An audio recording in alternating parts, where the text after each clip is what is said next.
All right, yeah. Alrighty. I'm going to be doing this, I guess, completely blind. I can't even boot up iRacing right now. Okay, let me. So I'll just be working off of your feed, but we'll be good to go. Well, I was gonna say, let me. I can get in here. I should be able to screen share iRacing to you, hopefully.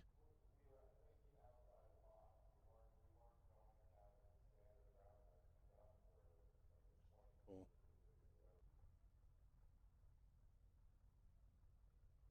All right, Josh, is the stream up on your end?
Good evening, ladies and gentlemen. Welcome to Atlanta Motor Speedway, where tonight the Galaxy Cup Series is going to run what normally I guess is called the Folds of Honor Quick Trip 500.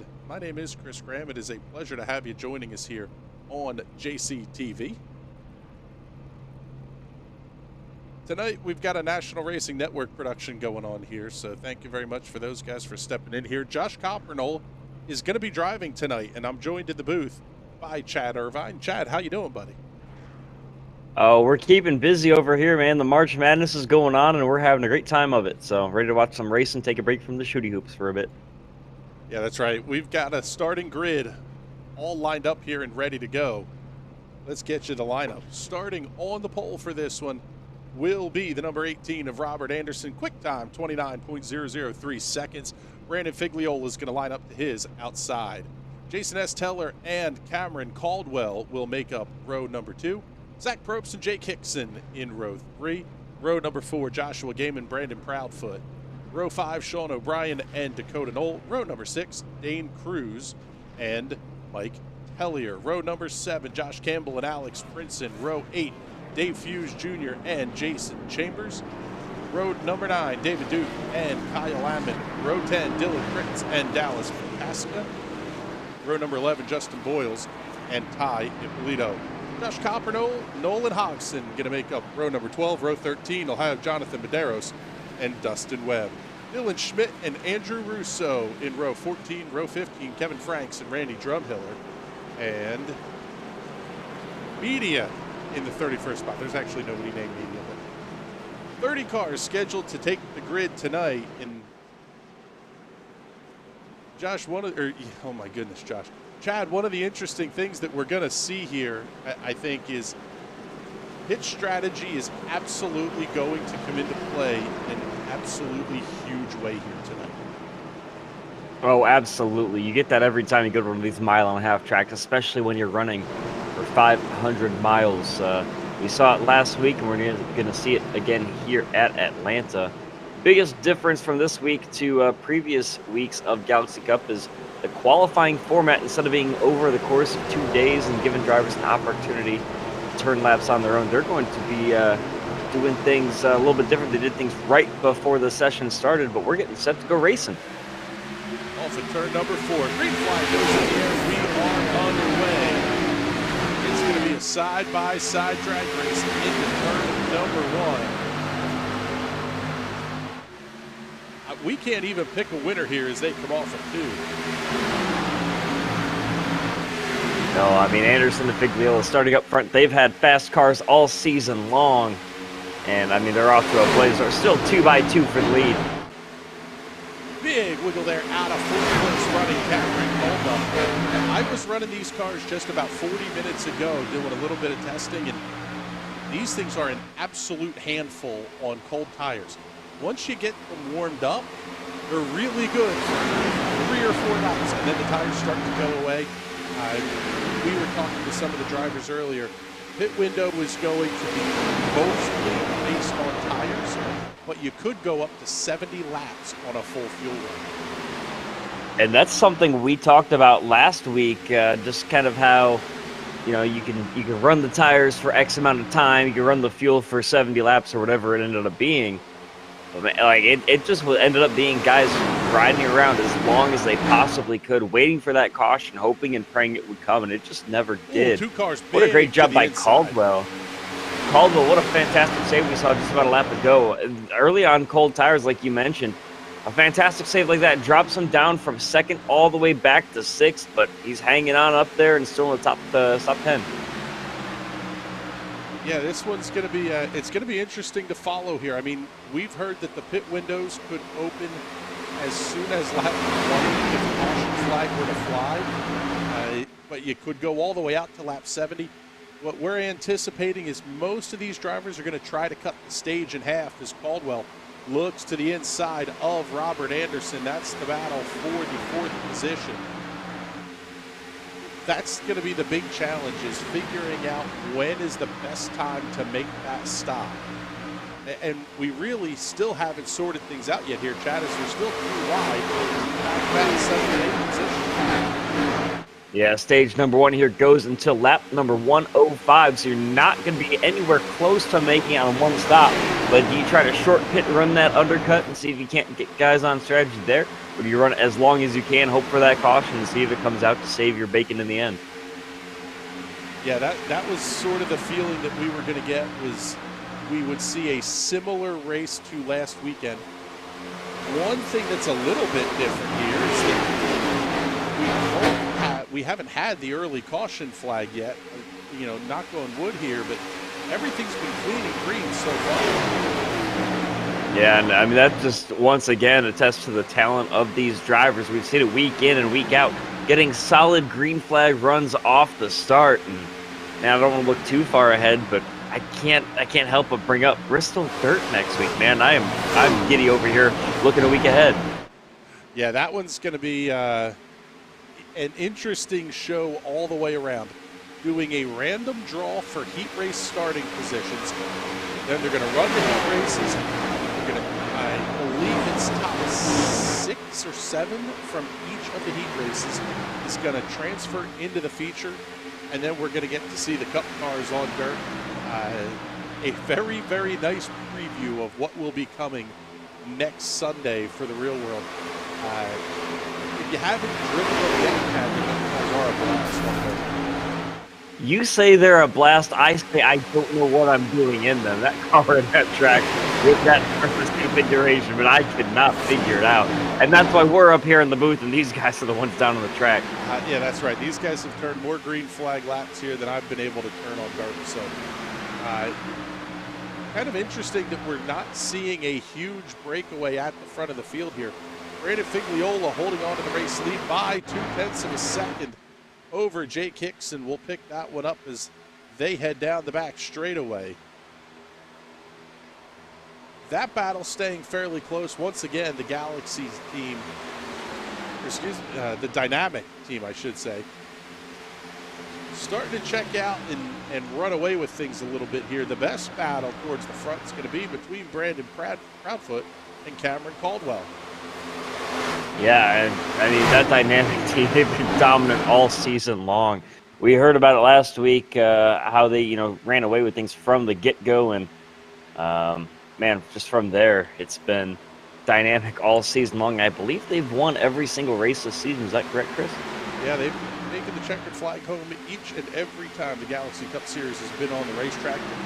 Keep your eye on that number 6, Brandon Proudfoot. He's going to be a series regular because the competition is good. He told us that in the post-race Victory Lane interviews a week ago, but he's out here to put on a show and get a whole bunch of TV time for the good folks on his racetrack.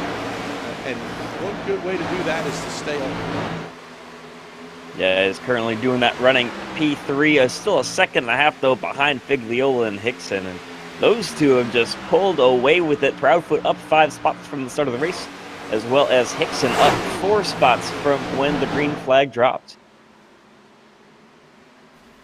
Oh, he bounces it off the wall. What a save. How did Cam Caldwell not get absolutely wadded up there off of turn number 2? You almost got the feeling that Proudfoot was holding these guys up just a little bit. The little bit of a mistake bouncing it off the outside safer barrier in turn number 2 allows Caldwell to come past. Robert Anderson and Jason S. Taylor now going to look inside. Yeah, and it looks like he still has plenty of momentum there on the high side. The biggest question mark looking through the rest of the race is going to be how much damage is there to that car and how much is he required to fix when he comes down pit lane, because of course, we've seen it time and time again. The car might feel fine, but once you come down pit road, those required repairs that iRacing makes you take to get the car back to what they consider to be racing condition, that can definitely impact things. So he went from what was P3 now back to P6. He's still up a couple of spots. The big gainer so far, though, overall, Dallas Pataska. He started in 20th, already up to P11. He's up 9 spots so far on the race, just about 13.5 seconds behind your leader. Yep, there you see Pataska making his way into numbers 3 and 4. He's going to have Joshua Gaiman, Dylan Kritz, Dane Cruz right behind him. Kritz is one of those guys who's put on a show every time we've had the camera pointed at him this season, and that looks like it'll continue. It's really kind of trouble. Oh yeah, we've got trouble. By the way, it looks like for Dustin Webb. Down a couple of spots, and he just came down pit road not too long ago, but it looks like he's back rolling underway now. Not sure what happened there to Dustin. There's a couple guys that are slow on the front stretch. Let's take a quick look at the replay here. Looked like, oh, he got clipped and hit hard. Punted down to the inside, so that's what happened to Dustin Webb's car. Let's see anybody that's listed as crashed yet. Now, Franks and Drumhill are also down pit road right now, possibly serving penalties, but they are both going to lose time as well as Webb. All 3 of those guys, their race not quite over yet, but definitely impacting their chances at the moment. Yeah, 16 laps in is not when you want to be having issues, that's for sure. Still keeping an eye here on Dallas Pataska. This is the second week in a row that he hasn't qualified for. Yeah, but by the way, talking about having issues early, that's something we looked at last week. I believe it was it Tai Impolito last week, possibly? Or I can't remember who it was last week. The number 10 car went about 3 laps down off the get-go after having to serve a black flag at the start of the race. Made those up under caution, getting the lucky dog 3 consecutive times onto the lead lap, and he was running back up into the top 10 by the time that the race wrapped up. Brandon Proudfoot, we talked about him earlier, by the way. He is now 17 or so seconds behind your leader, still running an 8th spot. Yep, he's actually right here on the screen now. Dallas Pataska looking inside of Sean O'Brien. He's going to try to go 2 for 1 into turn number 3 as Proudfoot running the high line off the corner. That'll give him the momentum down the straightaway. Pataska's going to have to make a move into turn number 1. And that's something we've seen Proudfoot doing a lot tonight, just right off the get-go, running that top line, trying to get the multi-groove working, get the second lane kind of rubbered in just enough, and he's going to lose that spot there. He's going to be able to hold off the next car coming up the inside. Yeah, Sean O'Brien looking at his inside. And by the way, check your DMs there, Chad. We've got some info headed your direction. Yeah, O'Brien coming around Proudfoot. That's going to open up the door as well for Zach Groves. You wonder if there's not a little bit of damage on the right-hand side of that number 6 machine, because, Brandon Proudfoot falling back towards the back of the pack. Yeah, Proudfoot, it makes me wonder how much that damage is affecting him. He's obviously dropped. He was up to 3rd earlier, now down in 10th, 2 spots behind where he started the race. Dallas Pataska, though, we just mentioned him getting around Proudfoot. He is up 12 spots from 20th to 8th already. For sure, the big mover, Dallas Pataska. Let's slide a little bit forward here. Pick up Cam Caldwell, Robert Anderson, and Jason S. Taylor. Anderson and Taylor will duel down the back straightaway as Caldwell able to hold on to that 3rd spot. Oh man, another big wiggle there out of the 12. You can already tell the tires starting to go away here. 22 laps in the books and about another 20 or so, and we'll at least start to think about seeing some pit stops. Yeah, I mean, the door, the window, whatever you want to call it, is going to be opening up for pit stops as the race kind of just ticks its way along, currently working lap number 22. I'd say if you absolutely wanted to stretch it, you could say lap 35, but I think the drivers want to go at least lap 40 or so before they start working their way down pit road. Yeah, we kind of pegged the number right about lap number 50. That's going to put you just shy of the halfway point in the stage.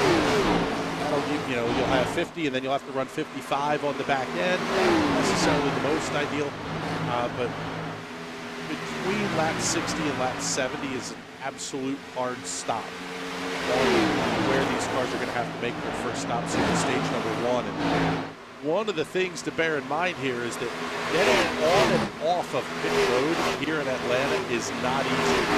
See the camera spin around, and your pit entrance basically has to start with how you approach turn 3. You've got to set yourself up on the inside. There's a very hard, very fast transition. All the flat part of the get on pit road. Getting off of pit road on fresh rubber is just as difficult. Yeah, and this is a concrete oval. Not too, you'll see it maybe, the shorter tracks, the flat track, stuff like that.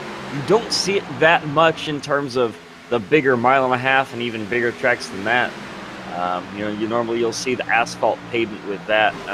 The concrete does make a bit of a difference with grip as well, makes things very treacherous and definitely a little bit less grip than you would see if it was paved with a different material. Yeah, I was going to say, these guys doing a great job in handling it.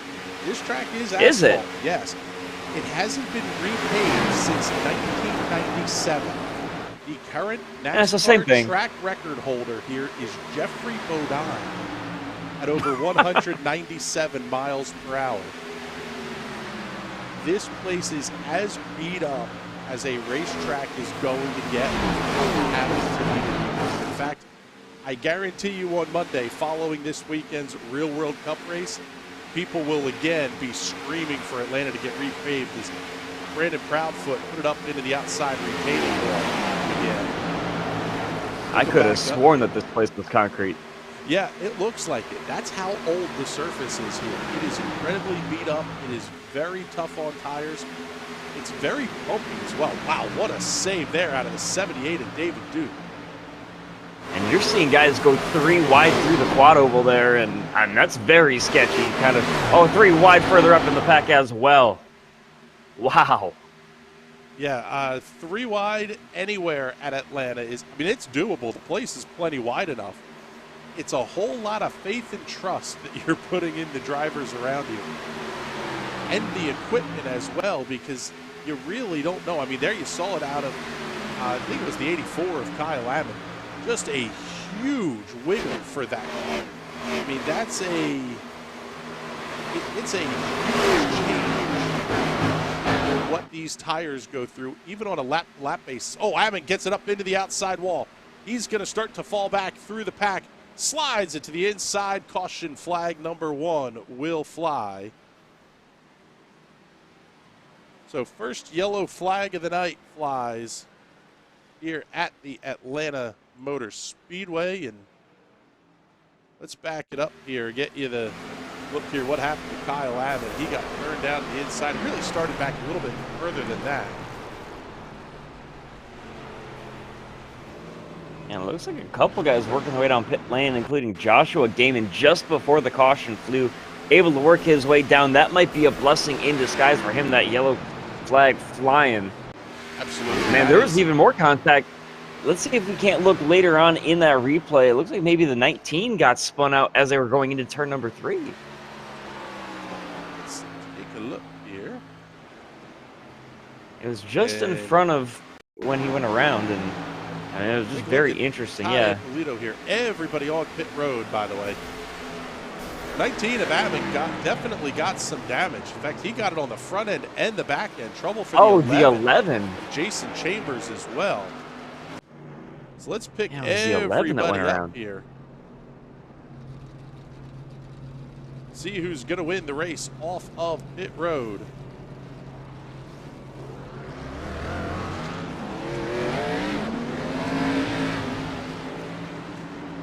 And that's one thing that we kind of mentioned just briefly earlier, by the way. The qualifying, of course, where you start determines your pit position.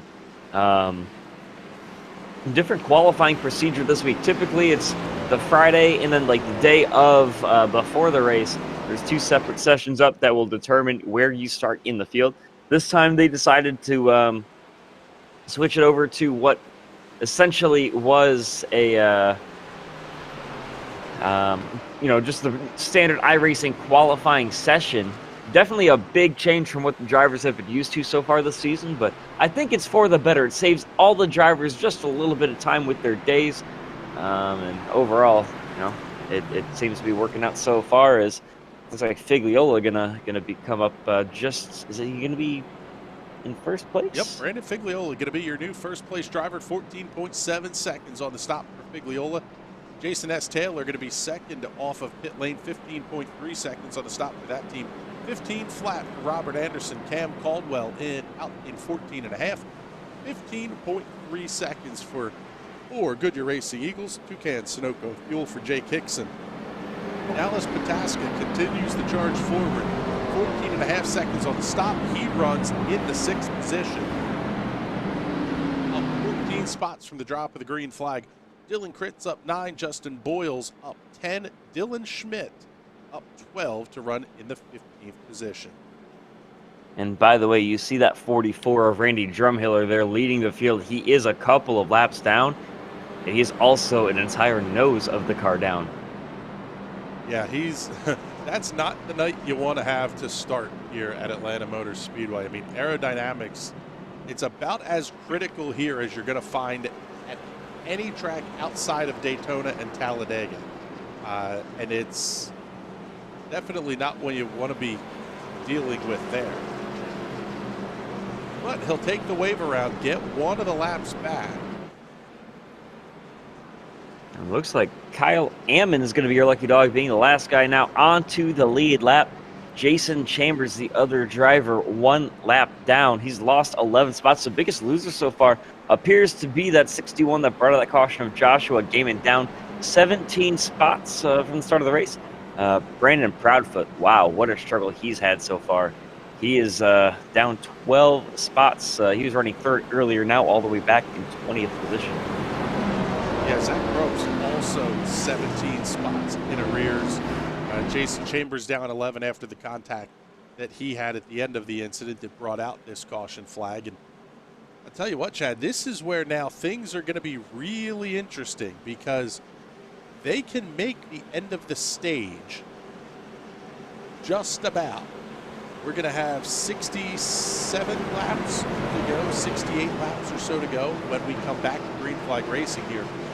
That's about the limit of what you can go in terms of laps on your fuel tanks. So it's going to be really, really tight to see if these guys are going to be able to make it the rest of the way. Yeah, that reminds me a lot of last week. We saw drivers trying to stretch their tires to match their fuel as long as they possibly can.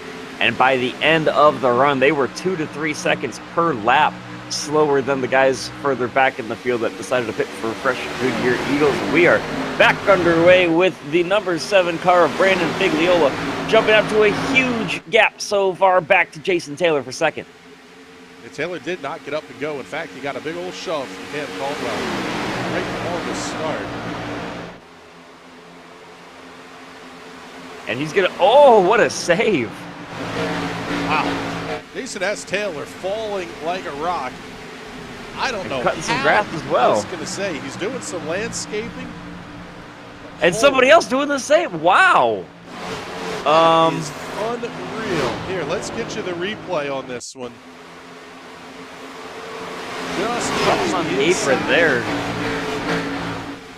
I want to know who that was behind him that got through the apron as well. You'll see him pop up here in just a second. That car was flying. I believe that was Josh Copperman. Let's pull back that replay again here and find Josh Copperman. Keep your eye on that 42. 42. They're 3 wide right there with him. Oh, he just clips the entrance of that quad oval, and then he has to avoid the 37. There you go. That's great saves. Great saves all around for them not to bring out another caution. Yeah, I mean, and we're still seeing more smoke up there as well. Trouble on the racetrack for Justin Boyles. Let's get you the replay on Justin. This is off at turn number 2. Big wiggle. He smacks the inside retaining wall, but we stay green. No caution flag for that one. So let's do this. Let's reset you to the front of the field here. Brandon Figliola, the race leader. Dallas Pataska is up to second and fighting Cam Caldwell down the front straightaway. Up 18 spots from where he started. What a climb up the ladder it's been for Dallas Pataska.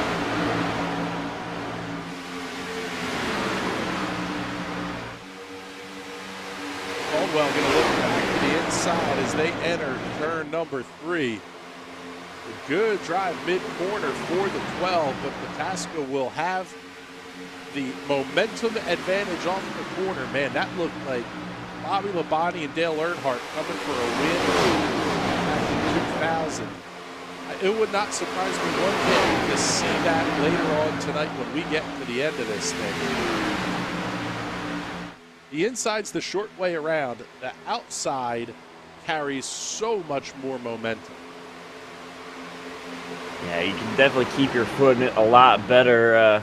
Kind of reminds me of our race on Tuesday night in the Thunder Series where the PM18s at Nashville Fairgrounds. It was a short track, but when you're running that outside line, you pick up the throttle, you get much more smooth into it and make those moves on the outside.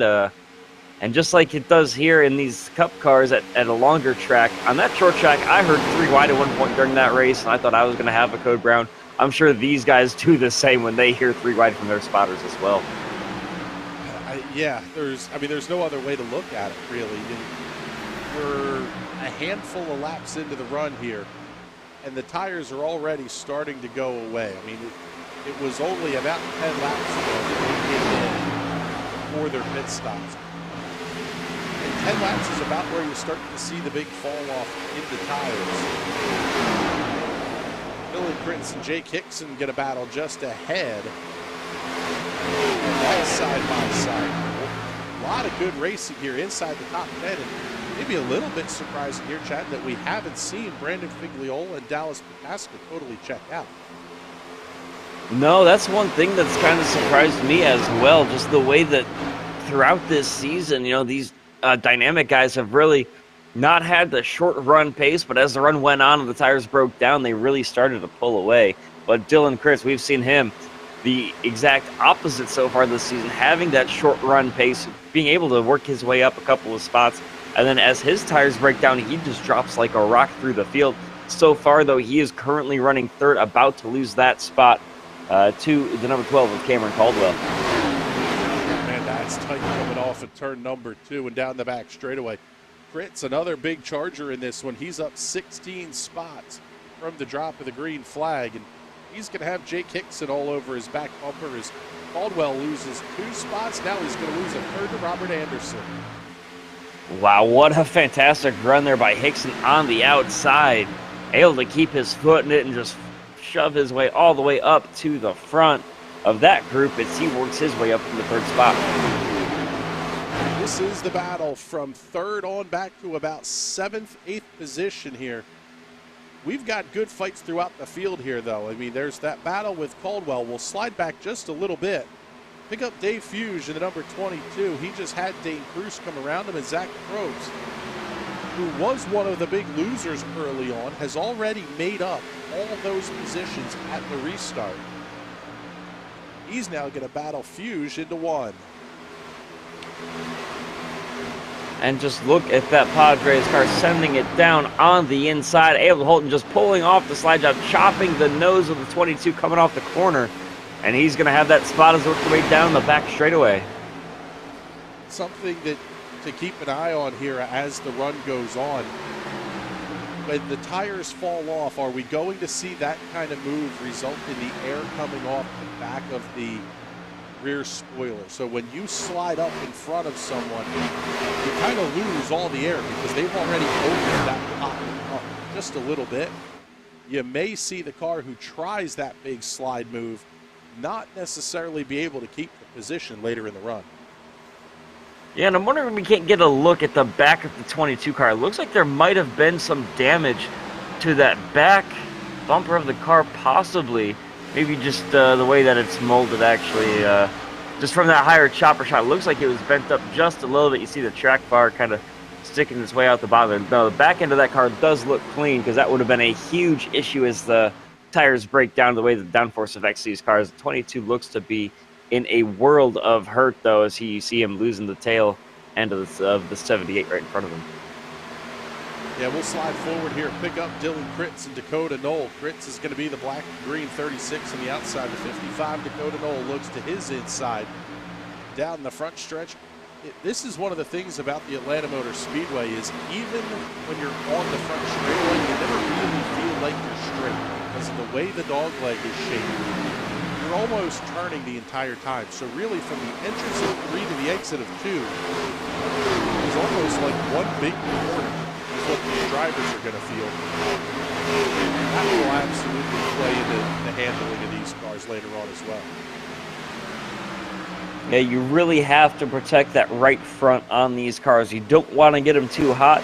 You don't want to put too much of a load on them.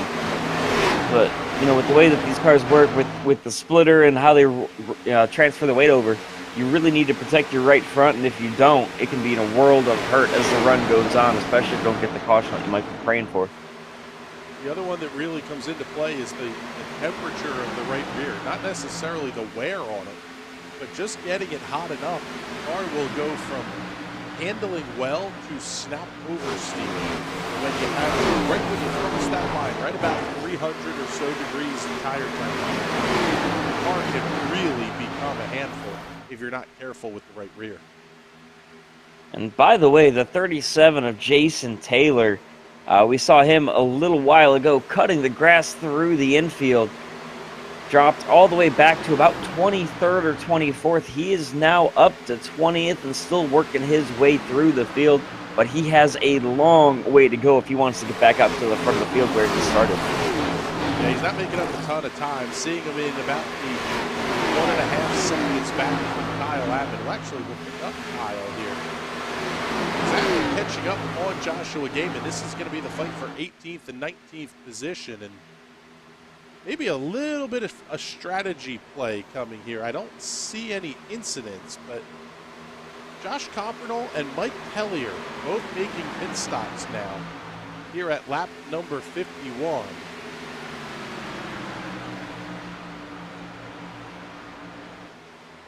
I don't know that Coppernall did much in terms of what happened on pit lane. It says it was only stopped for about 1 second, so I don't know that much happened to that race car. But Tellier, on the other hand, he did come down and did take service. as it looks like Dane Cruz has now worked his way up into the top 10. Yeah, trouble for Josh Coppernoll. That car is having some big-time handling woes here. We'll get you the instant replay here. He's showing as off-track, on-track, big wiggle. Almost a carbon copy of what happened to Josh earlier in the race. Big wiggle. He just loves cutting that grass, and he's going to catch the wall. Yeah, he hit the Wow. wall big time I'd say catch the wall. He did more than just that. And then he's cutting more grass down the back. Yep, so team at Atlanta Motor Speedway can send the landscaping bill to Josh Coppernoll. Jason S. Taylor came in for a pit stop as well. He's on his way out, 14:58 time on the stop for Taylor, but he is going to go a lap down here. I would think it's a little bit early for stops, at least to be, completely on strategy here. But you're talking about the window opening about lap 48, and that's going to get you to the end of the stage. You could go as late as lap 84. Everybody's going to have to stop again. Yeah, that caution that came out a little while ago, about 20 or so laps ago, didn't do much in terms of helping these drivers out. The timing was just not ideal for them. Still have to make one more stop during stage number 1. They are as well limited on tires here in this race. I don't know that that's going to come into question too much. We also said the same thing last week, and of course we were proven wrong there as well. Yeah, that was one of the things that we thought it was going to come into play, because you ran the first and second stage with a whole bunch of caution flags, and everybody was stopping every time on pit road. What we ended up with was a long green flag run that kind of negated that. We went about 70 laps on that green flag run. Let's pick up the front of the field here, because Brandon Figliola is out to an 0.8 of a second lead over Dallas Pataska. I mean, there's Pataska running the high line. Jake Hickson, the first of the non-dynamic cars running in the field here.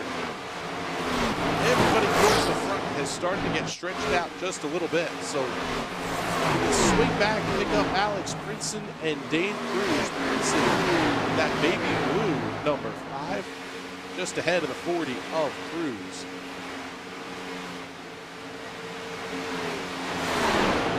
Josh Coppernoll, by the way, back on pit lane, over 2 minutes of time stopped on pit road. So tough break for Josh. He will be multiple laps down by the time he gets back out on the racetrack. Yeah, I think for him at this point, it's just going to be damage control. Yeah, see how many points you can secure. Basically, he's out of drop points. I don't even know that they do drop points. But he's almost to the point, with Josh having been on the production side of things on JCP, he's going to have to get a win to get into the playoffs. And tonight was not the way that he wanted to do that. No, and there are still some wild card rounds. I know that he's not a fan of road courses, and the unfortunate part for him is there are 6, if not 7 of those this year. Of course, we already saw the Daytona road course. We've got other tracks like Indianapolis coming up, as well as the traditional Watkins Glen and Sonoma. So not, the wild card tracks that we would typically expect are not going to come into his favor. The biggest wild card still, as we mentioned, is going to be Bristol Dirt next week.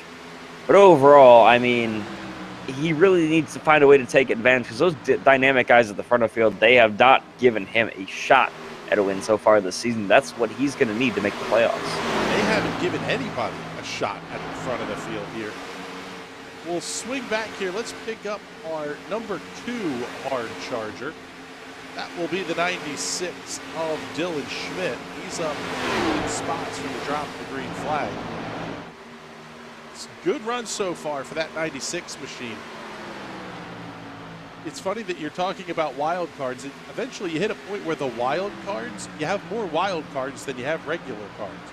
You figure the 3 super speedway races in the regular season, 7 road courses plus the dirt. You're talking almost half of the regular season schedule could be considered a wild card. Yeah, that's why you're happy to be one of those dynamic guys up at the front of the field week in and week out. You have your spot in the playoffs secured. With a couple of guys being multiple-time winners this season already, they're happy to have their spots secured. And looking forward, they have nothing but basically glorified test sessions to look forward to for them the rest of the way. Somebody got up into the outside retaining wall. I think that was Zach Probst. Let's take a look here. Get it on replay. Yeah, it would have been Probst just as they came off of number 2. First of these strategy calls, potentially. Dylan Kritz on the pit lane as we work lap number 63. And he misses his pit box. That's going to be huge. Yeah, if you're going to make the green flag stop and try the undercut, you got to make sure you get that one right. This will get him to the end of the stage. And nope, looks like Dylan Kritz is just going to be out of this one here. Very interesting to see. That's a big surprise as he disappears from his pit box. But other guys are working their way down pit road as well. You see there David Duke working his way down pit road to his stall. Duke's on pit road. Zach Probst is there as well. Cam Caldwell also making his way in for service. The guys at the front of the field, I will expect to kind of just hold on for dear life. Figliola, Pataska, Hickson, those guys currently running at the front, they typically will just try to ride things out, try to catch everybody else laps down as the field cycles through. But right now, it's Figliola with about a 1.5 second lead over Dallas Pataska. Yep, that's where the undercut strategy can be dangerous, is that on a road course or the longer racetracks, you're not going to go a lap down. In a place like Atlanta, you could potentially go as many as 2 laps down if you make a mistake on pit entry or pit exit. And that's, we saw that with Dylan Kritz missing his pit box. But he is out of the race. Again, Dylan Kritz currently being scored in the 24th position and going multiple laps down. We'll slide up here, pick up the 9 to Joshua Campbell. He's going to have Dakota Knoll closing in on his back bumper. This is the battle for the 5th position as they make their way into 1. There's still a lot of racing to go. We've talked about the big gainers, the big losers, and I mean, what a battle that we're seeing right here for the top 5. And these guys trying to do everything they can to get some stage points as we are about halfway through, just past halfway through stage number 1 here from Atlanta. Figliola is still the race leader. He's got a 1/2 second over Pataska and another 1/2 second over Jake Hickson. Knoll got a good run off of turn number 4. He's going to be right on the back bumper of Campbell as they head into 2.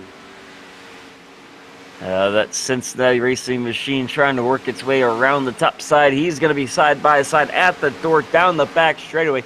With all the momentum in the world, the question is, can he get clear in turn number 3? The answer seems to be no. Well, the big or drive make that yes. Yeah, the big drive came in off of turn number 4, but that's because Joshua Campbell is going to head down the pit lane. Very late on the brakes, barely able to get slowed up in time. I'm surprised he was able to catch that as well as he did, just because of how much momentum he was trying to carry there through turns 3 and 4. That's perhaps the biggest mistake you can make when you're talking about green flag pit stops. If you speed on pit road, your race is going to be just about over, because at this point, everyone back to 14th place Jason S. Taylor is a lap down. You can take the wave around when the caution comes out, but you better hope that caution comes soon, or you're going to need tires just as bad as the race leaders. As it looks like he did avoid a penalty. Leah back underway on and works his way back onto the track. Now coming out of turn number 4, of course, is Jake Hickson, currently running in 3rd position, trying to hold off Robert Anderson. Anderson, the guy that started up in front at the front of this pack, now down to 4th spot, and he is fighting to get that podium position back from Jake Hickson. In the middle of this round of green flag pit stops, Dane Cruz, Tai Impolito, both on the pit lane. Starting yet, actually, here comes Robert Anderson down the pit lane as well. We'll show you the 18 there as he comes in for his stop. So it looks like we're going to be kind of between lap 63 and lap 75-ish or so is kind of where you're going to see most of the race leaders come in. You may have the lap lead if you're Figliola and Pataska as Anderson overshoots the pit box. You might have the lap lead, but everybody else is going to be so much quicker on new tires. Oh, and here comes Dallas Pataska down pit road. Pataska pitting from the 3rd position. He's going to drop pretty far back in the field with these pit stops. Looks like we're pitted through all the way up into about the top 10 right now, with Noel, Pataska, Fuge, and Schmidt all working their way down pit road.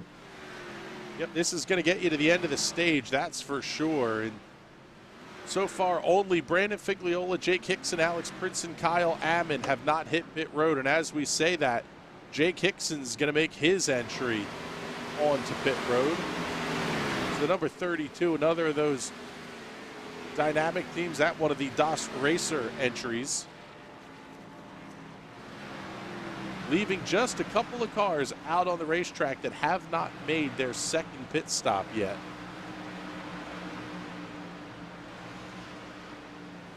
And here comes your race leader, Brandon Figliola. He's down pit road. Pit stop number 2 coming at lap 74. And a very speedy entrance for him as well. Looks like he got it slowed up in time. No need to lock up the brakes and kind of slide that car down pit road. He was able to get it slowed down, but in a very speedy and safe manner. He worked his way down this long front pit road here at Atlanta.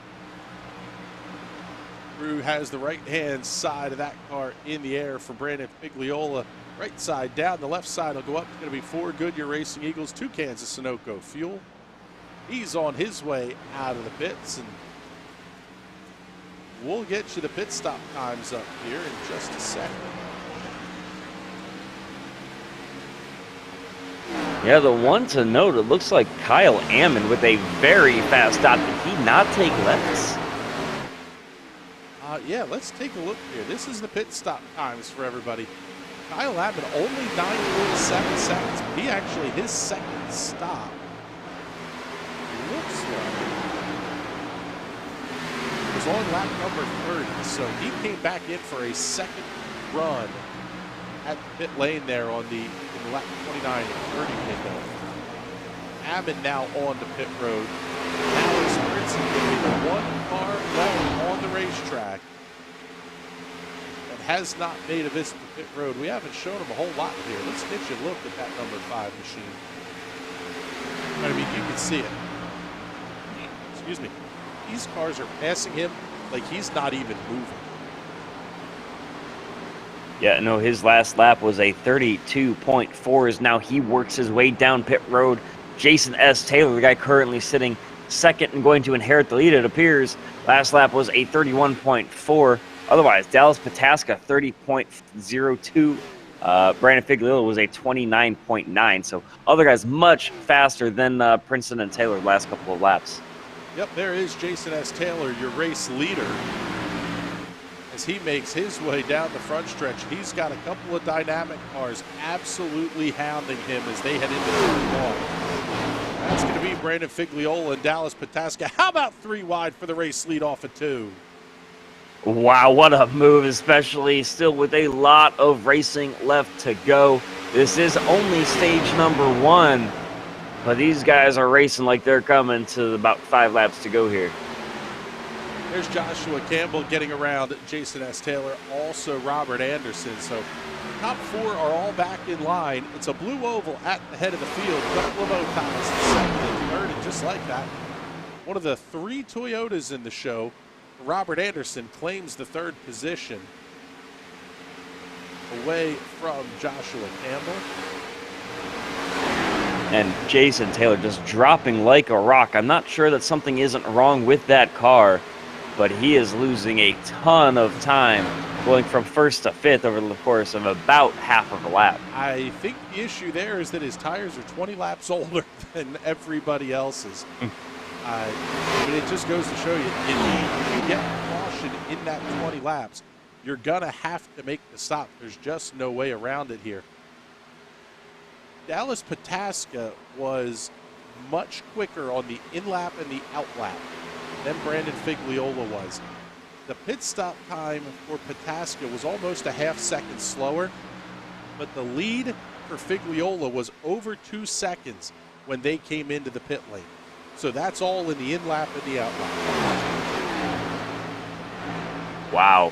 I mean, that just shows how much pit practice is, how important that is to drivers here, because you can really just kind of focus on hitting your marks time in and time out. If you haven't practiced that, especially at a track like this where green flag pit stops are going to be so important, and you're in for a world of trouble when it does come your time to make your way down to that 45-mile-an-hour pit road speed. Give you a little bit of a race recap here. Stage is going to end at lap number 105. So we're right about 20 laps or so, just a handful away anyway from 20 to go here in stage number 1. Only one caution flag. That one came out in a very poor time for everybody at the front of the field. Basically forced them into a second round of green flag stops here in stage number 1. Right now, it's not an issue. With a bunch of cautions every 20 laps or so in stage 3, the number of sets of tires could come into play, and you mentioned that a little bit earlier, Chad. Total of 11 sets, 1 on the car to start the race, and 10 in the pit stall. So these drivers are now down to 9 sets of Goodyear Racing Eagles remaining here as we work lap number 84. Yeah, these guys worked their way through more tires in one race than I worked my way through in a year. That just shows how hard they are driving, and also how little I probably drive. But anyway. Good battle here off of turn 2 down the back straightaway. It's Dane Cruz in the 40, Sean O'Brien in the 65. Well, it was a good battle. Cruz able to come around O'Brien. In fact, now he's going to go to work on one of the lap cars up and out of the way. And it's awfully early to be completely missing the hood of your car, by the way. So that 11 car involved in the contact that brought out the last caution, and now he's got a lot of damage. And I'm not sure, he must have clobbered that wall after getting spun down the backstretch. Yeah, he's that car will be clipped when it comes back at the end of the day here. And you can see that it is an absolute handful for Jason Chambers to be driving right now. Let's slide up here, pick up Alex Princeton and Joshua Gaiman. That's going to be the closest battle on the racetrack. Gaiman in the yellow and black 61 to the inside. Princeton had the race lead for a couple of laps. Goes to show you the difference in tires. Princeton stopped on lap 77, Gaiman on lap 65. Even 12 laps is good for about half a second a lap. Yeah, and that 5 car of Princeton, it's been strong all year. We said that name a lot, but not quite enough to get the strongest results at the front of the field. But still, he's found ways to get consistently top 10s, it feels like, and he's been working his butt off week in and week out here in the Galaxy Cup Series to put that car here on screen and on stream and towards the front of the field. Slide back just a little bit, pick up this 3-car battle. It's going to be Dylan Schmidt in the 96, Dave Fuge in the 22, and Cam Caldwell. Caldwell down 13 spots from the drop of the green flag, so his car not handling real well in the long run. In fact, we kind of talked about this a little bit last week as well. Caldwell is very aggressive in his driving style. And at a place like Las Vegas, where we were last week, or Atlanta this week, if it's a racetrack that chews up tires, you just have to be so smooth and consistent in your lap times that it really can be a challenge to keep the car underneath you. And by the way, that 11 car that we were just talking about a moment ago looks like he made his way down pit road for some tires once again. So he must have been chewing his way through with a ton of aerodynamics missing from that car. It just might be chewing off those tires, and he's losing a ton of time out on track, regardless of what how the car is handling. Yeah, I would imagine you're going to have a whole ton of aero push when you don't have the splitter at the front. Keep the front end planted. If you're not backing it way down in corner speed, you're just going to absolutely cook that right front tire off. This is kind of hard to believe for how great the racing has been here in the Galaxy Cup Series all season. This is going to be the closest battle on the racetrack. It's between Caldwell, who big slides off of turn 2 and down the backstretch. Nolan Hodgson, Brandon Proudfoot. This is 17, 18, and 19. Everybody else towards the front of the field, with one exception, is at least 1 second separated from the next nearest competitor. Yeah, and the big surprise there to hear those names is Proudfoot. He was third last week. He was up at the front of the field earlier today as well, and just seems to be struggling out there on track as this race rolls on. Yeah, he's made contact with the outside safer barrier a couple of times on the exit of corner number 2, and obviously that car is not working as well as he would have liked. We're still celebrating Josh Coppernell's birthday, by the way, on the hood of Nolan Hodgson's car. Something tells me this may be the party that goes on all year.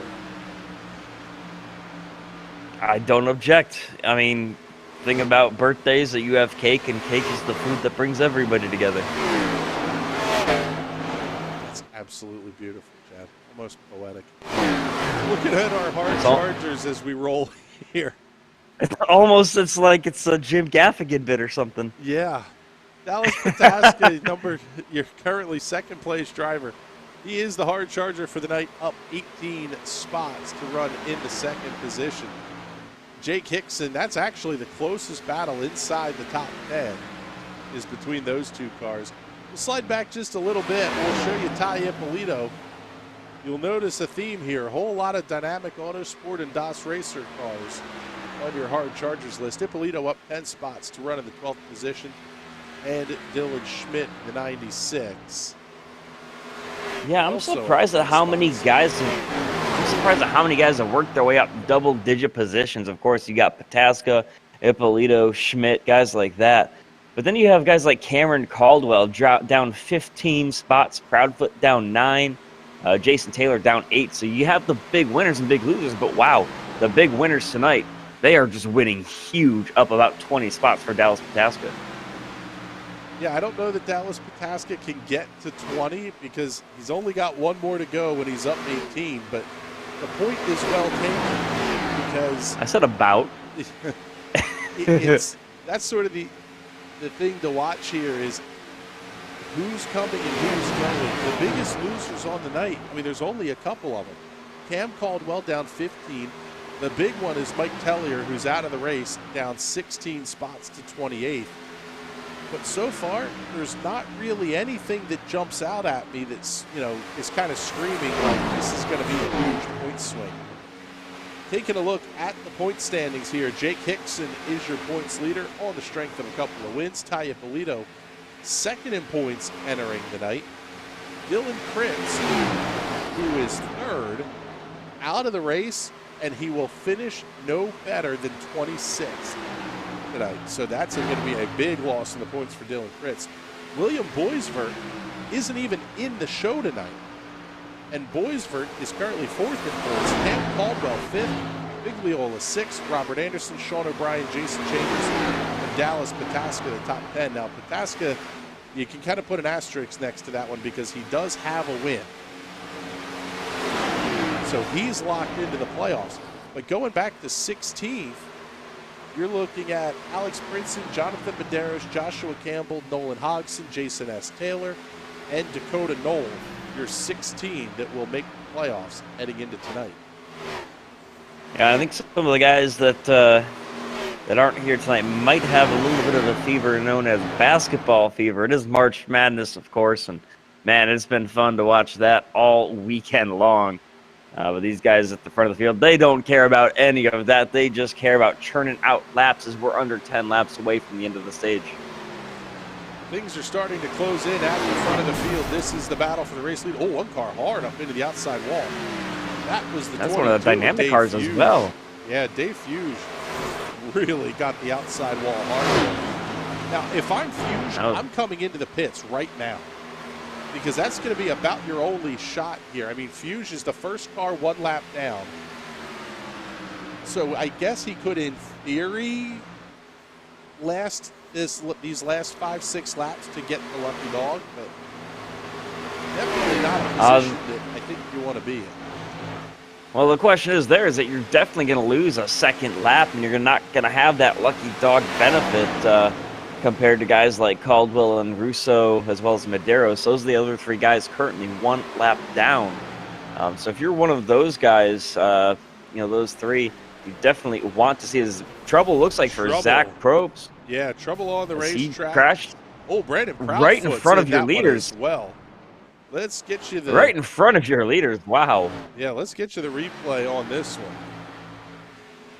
Big wiggle for the 32. Probst pounds the outside wall. What happened to the 6? Did he just not have anywhere to go? Oh, there was a car that was inside. Wow. Absolutely launched him over the catch fence. That's a home run. Holy cow. Wow. Let's show you that one again from the low angle here. You'll see the height the 62 got. It went from bad to worse. It's the outside wall, makes contact. Wow. Wow. He's right. Holy cow. Let's get you one more look at that here, because we're going to have pit stops here in just a moment. See if we can't find the 6 here. Brandon Proudfoot, here's what he saw.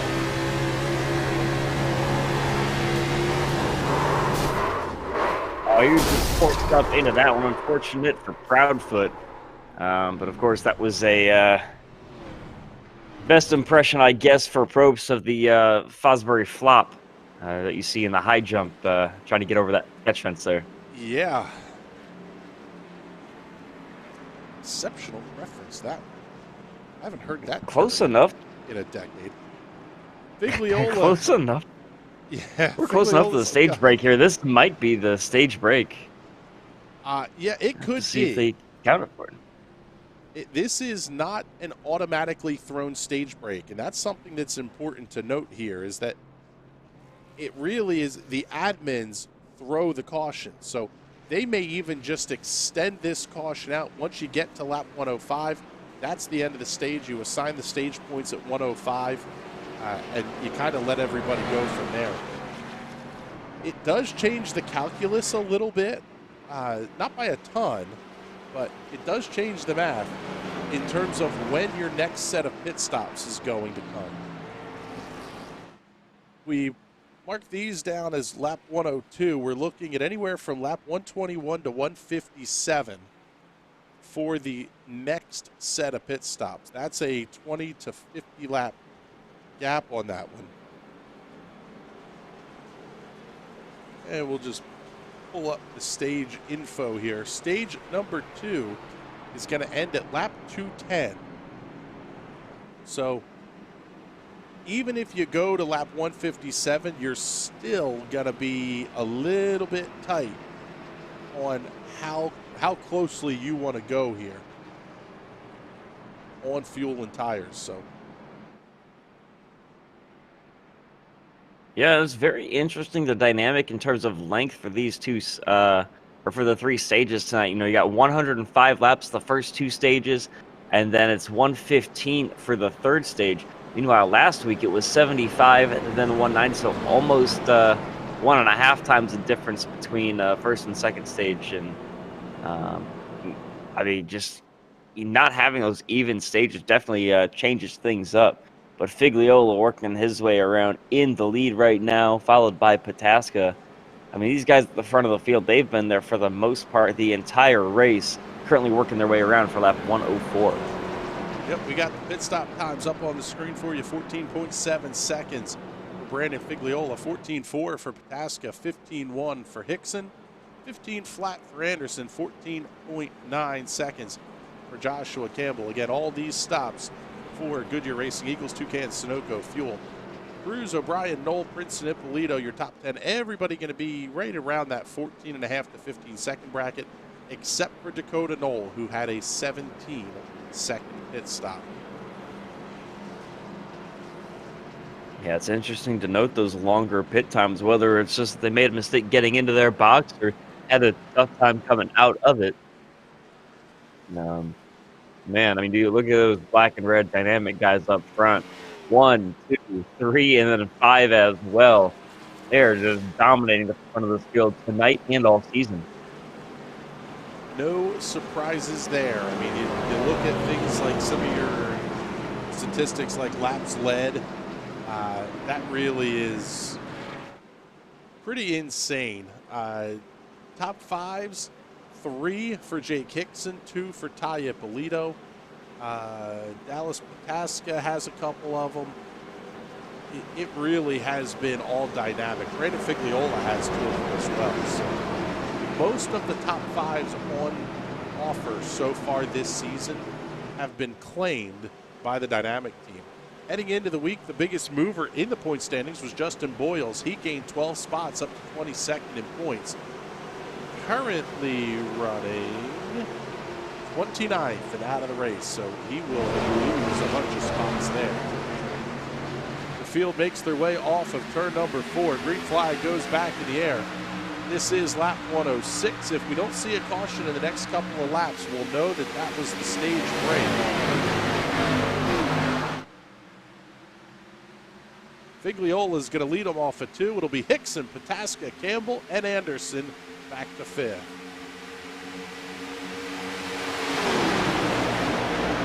Yeah, you see that freight train now, those black and red dynamic cars. They're just stringing it out there as the next car in, Robert Anderson, that Red Bull machine, working his way inside the top 5. All dynamic all the time here on JCTV. Same can be said for the top 4 in tonight's Galaxy Cup Series event at the Atlanta Motor Speedway. I'm going to assume that that was our stage break because we haven't seen a yellow flag yet.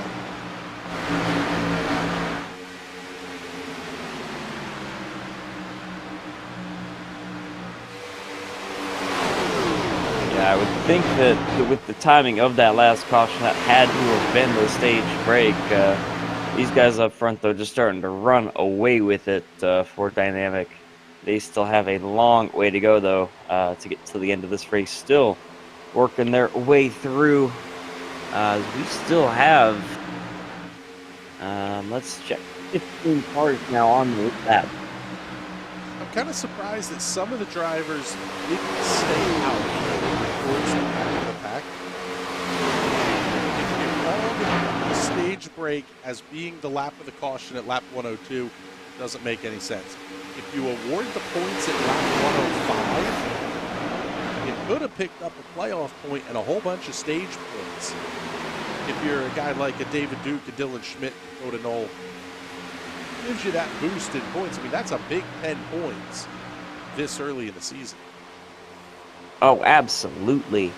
Especially, with so many races to go. This is only, if I remember, a race number 5 this season. So they have a long way to go, and you have to think big picture, really, compared to some of these guys, especially, those that have punched their tickets already. They're just kind of holding on to the end of the season, just kind of biding their time, making sure that they don't lose out on the end of the playoffs at the end of the season. Caution flag number 3 going to come out here on lap number 111. trouble for Anthony Russo. Let's take a look here and see. Oh, the 84 bounces it off the outside wall. The 88 slides, taps the inside wall. A couple of more cars making contact. That was a pretty big hit. And great avoidance by some of those. Yeah, great avoidance for some of those guys working their way through at speed, because there's just no time to check up when you're coming up on a wreck like that, when the car goes from the bottom to the top of the racetrack and then back down off the wall. So I don't think we'll see any pit stops here. They came in last on lap 102, and a bunch of that. Well, I say that, and everybody but Figliola, Hickson, and Impolito is in. There's Dallas Pataska as he makes his way down pit road, overshoots the box just a hair, backs it up. Crew's going to go to work.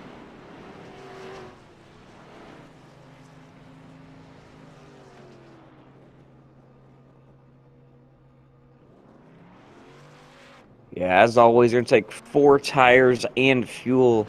And most of the guys looks like coming down pit road. Dallas Pataska, though, wow, what a big gain for him, picking up multiple spots down pit road.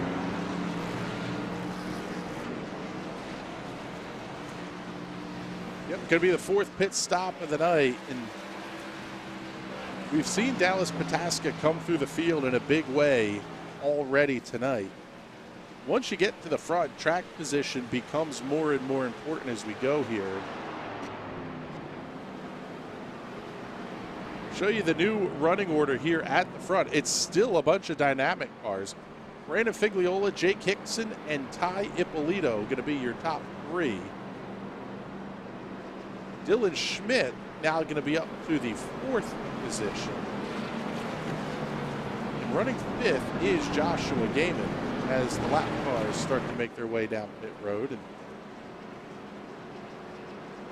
running in the 6th position, the 9 of Joshua Campbell. He's the first car to have stopped here on lap 111. That's going to be the biggest judge here, Chad, of how important is even 10-lap-old tires. Yeah, this is going to be the first test of such low difference in tire age.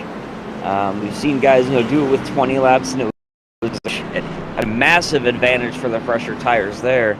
But the other thing to think about is the heat cycle that was put on these tires, not just that 10-lap difference. Because when you heat these tires up and then get them cool again, they heat them up again, it's like drinking a beer. Once it gets warm and you cool it off, it's not going to taste the same. How are these tires going to handle out there? That's an interesting way to say it. We've got 5 guys running, 5 guys running on skunks in front of the field here. It's going to be an interesting play for sure. It's my goal to make you laugh or break at least once every race this season. I feel like I've done that 2 or 3 times so far tonight. Yeah, you're in rare form, that's for sure. Oh, let's take a look here. We actually have Zach Probst down here in the infield care center. As we get ready to come back to green here, let's bring Zach Probst up into the booth. Zach, do you have a copy on us? Yeah, I got you. So, what was that like from in-car, getting launched into the 5th row? Well, I was just sitting there trying to tow, and then I didn't even look right, so I didn't see him coming, and just before I knew it, I was in the fence. Yeah, you were in the fence, on the fence, partway over the fence. It's really a tough break. It's really not the night that you wanted to have here. Yeah, my teammate's been having a good race so far, and I just couldn't replicate it. Setup just got too loose. Well, it sounds like that's going to be the challenge for everybody. We appreciate you stepping into the booth here with us, and we'll see you next weekend.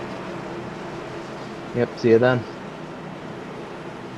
There you go, Zach Probst out of this one early. He's going to finish in the 24th position. Really not the night that he wanted to have for sure. But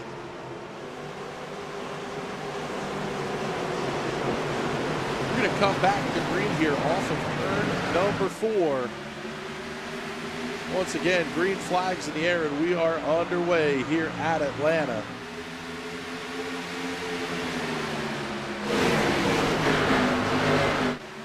Figliola holds the early lead. Impolito and Hickson get a battle off of turn 2, and they got a hornet's nest coming behind them. Yeah, the one non-dynamic guy in the top 5 is Joshua Gaiman, that black and yellow machine, getting hounded by the dynamic cars, and right behind him you've got Robert Anderson there in the 18 Red Bull machine. Oh. And we got more guys cutting the grass. What a save, Joshua Campbell. Holy cow. Get you that one on the replay. Yeah, he talked about getting loose in that interview just a moment ago, and looks like that's what happened, but a great save, setting it down to the inside across the grass and collecting things, losing a bunch of spots, but still able to keep the car, for the most part, looking pretty clean. Here's your answer on whether tires are going to matter a ton. Dallas Pataska already up to the 2nd position and running lap times about 2.5 tenths quicker than the race leaders. He should be all over the back bumper of Brandon Figliola here in just a couple of laps. Although Jake Hickson not doing a bad job of hanging with Pataska at this point.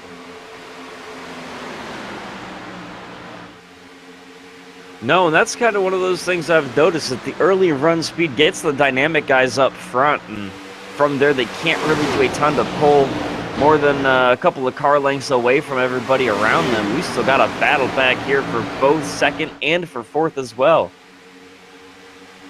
Cars fanning out down the back straightaway. Battle for 2nd's pretty good.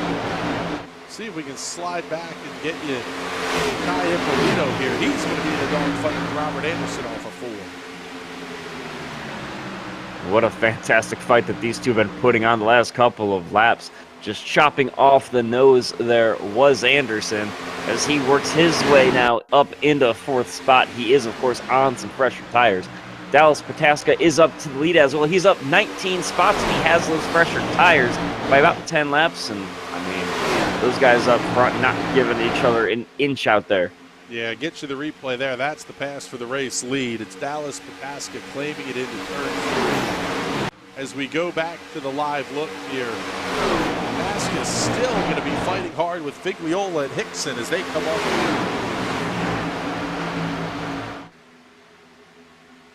Yeah, those front 3 have really checked out just enough to be comfortable if you're the 3rd car in that train. Right now, that is Hickson. You've got, of course, Anderson right there behind, but those 3 really doing a great job of running their own race, hitting their own mark, and kind of just being able to separate themselves from the rest of the pack. What a fantastic battle these guys are putting on up front. Yeah, Figliola and Hickson will keep that battle for 2nd going down the back straightaway. Trying to head right into your living room. Figliola going to hold on to the spot as they get into 3. Good run for Robert Anderson and Sean O'Brien, staying right with these cars as well. It tells you that as good as Dynamic has been all season, there are a lot of cars that are going to be just as strong come playoff time. Playoffs? Is it about playoffs? Man, it's only March and we're already talking about playoffs. These guys are just set. That's how important this is. I mean, if you think about it, the dynamic cars, 3 of them have already locked into the playoffs. This is a glorified test session the rest of the season to get yourself set up. We come back to Atlanta Motor Speedway in the playoffs. So this race is important for that team. They're already working on playoff setups. If you're able to stay with them and run competitively, it has to be a huge confidence boost, knowing that your cars are going to be as quick as the guys already locked in. Going to the grocery store on a Saturday night, Dallas Pataska checking out on the field by 0.8 of a second. He pulled this lead out of nowhere as they're scrapping back behind him with Robert Anderson now getting set to take the 2nd spot. Anderson does have those fresher tires. He's going to try to claim 2nd down the back stretch. Not quite ahead as they get into 3, but he'll have the move complete as the field comes off at turn number 4. So first and second stopped on lap 111. Third and fourth at lap 102. Everybody else inside the top 10 all stopped at lap 111.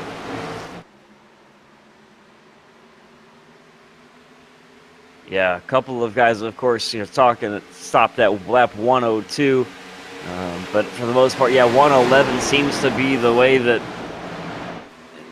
you needed to have stopped to have those fresher tires. Just 9 laps the difference, but it is a huge difference with how the car is handling on track. 1.6 seconds from, 1.2 seconds from Pataska back to third place of Figliola. Those guys are just checking out right now.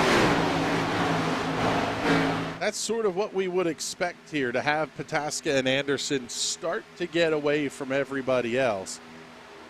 This is where if you're a guy like Jason Taylor or Joshua Campbell, you have fresher rubber. You want to try to capitalize on it, but you can't force the issue to the point that you cause an incident or that you end up with the car damaged. It's still too early in this one. I mean, we still have just under 200 laps to go. It's a long way to go for these guys, and some of them seem like they're just holding on for dear life. Figliola, of course, losing a couple spots since the restart. Hickson down to 5th now. They're just kind of biding their time, waiting for somebody else to make that mistake, hoping that the next yellow flag is not brought out by them on their older tires. So we'll kind of slide back here, and we'll keep the battle here towards the front, because it's Figliola, Taylor, Hickson, Campbell, and Duke all within about a quarter second to 0.3 of a second of each other as they make their way down the back straightaway. A couple other close battles on the racetrack. Tai Impolito has Dane Cruz all over his back bumper. That's going to be the battle for the 11th position. Currently on lap number 129, looks like 16 cars on the lead lap, and it's going to be a total of 7 seconds from 1st to 16th. And the biggest mover, of course, is Dallas Pataska out front. He's moved the most spots he possibly can. Up in the field, 19 spots. The biggest loser so far, we mentioned him earlier. That's going to be Zach Probst, down 19 spots. He's going to look to finish up in 24th spot. Can't get any better from there, it seems. He is 28 laps back, 18 behind Kevin Franks, who's currently running 10 laps down in the 23rd position. 24th on back, all going to be out of the race. Zach Probst, Brandon Proudfoot, Dylan Critch, Josh Coppernall, Mike Tellier, Justin Boyles, Dustin Webb. Back to 30th. 30 of the 40 allotted starting positions were filled tonight, which basically that's the reason that they went to the more standard iRacing format of practice, qualify, and then straight to the grid. All the races prior this season have had separate qualifying sessions run over the course of 2 days. The drivers could pick one of 2 qualifying sessions to run in. Definitely changes things up, though, because you kind of get into a mindset when you know you're going to qualifying. You put yourself in that, I'm going to hot lap. I'm out here to hot lap, and that's my thing. Whereas that's all that I'm really good at here in iRacing. when you get into the race setup, then your practice was solely race focused. When you joined the server on Saturday night, it was make sure the car was going to be good for the long run. You were practicing maybe some starts or restarts, getting on and off the pit road, some of that kind of stuff. There was not a lot of that. It was definitely a mix of drivers that were practicing to qualify versus drivers practicing to race. Oh, for sure. And that's how you get some of these big gainers and big losers. The one advantage I think that these dynamic guys have for the rest of the field, they make up multiple teams, 2 if not 3 teams in this series, because they maxed out the allotted slots for 1 team on the first dynamic squad. The thing that they can do when you have 7, 8 drivers in a stable is get that practice working in traffic, see how the car handles behind another car, because you're not entirely sure how that's going to work, and it's a completely different feeling behind somebody versus being out on your own. Yeah, the 2 big teams that we have here, Dynamic Autosport, that team is listed as Josh Campbell, Dallas Pataska, and Dave Fuge. The DOS Racer team is Jake Hickson, Tai Impolito, and Brandon Figliola. There's almost been more success out of the DOS Racer team than there has the True Dynamic Autosport. The other big one is Radius Racing. That's Cam Caldwell, Ryan Mabry, Terry Cooper, Kyle Ammon, Alonzo Chicano, Mike Tellier, and Dakota Knoll. All those names that we've been talking about a ton so far tonight and throughout the season have really come from Radius and Dynamic. And when you think about it, those two teams even sort of work together in some respects as well. So you're really talking about 12 cars at the front of the field, all sharing some form of information. And by the way, it looks like just a lap ago, Jonathan Medeiros did crash, and Dave Fuge now brings out a caution. Yep, caution flag is out. Let's get you the replays here real quick. Jonathan Medeiros in the 85 having an issue. He got the outside wall, got the push hard into the inside safer barrier. And that car absolutely rockets across the racetrack. Take a look. And able to keep things rolling. Wow, just contact there between himself and, is that the 18 of, was that the 18? I couldn't tell who that was with him, but that was huge contact for those two. Yeah, those guys had an absolutely massive hit. Let's see if we can back this up just a little bit. That was Hodgson that made contact. Oh, wow. Fuge got loose, bounced it off the outside wall, and he and Hodgson. Nowhere for Hodgson to go. Huge ride into the inside. Yeah, just nowhere for Hodgson to go. He saw the car in front of him get into the wall, and just from there he was hanging on, trying to make sure that he protected his car. Of course, did not do that very well, and all this is going to be is a giant reset button for everybody on those tires as they stack up coming down on the entrance to pit road. Yep, that's going to be, it's a little bit of a game changer, we'll say, because everybody who stopped at lap 102 is now going to get a chance to put the same age tires on the car here.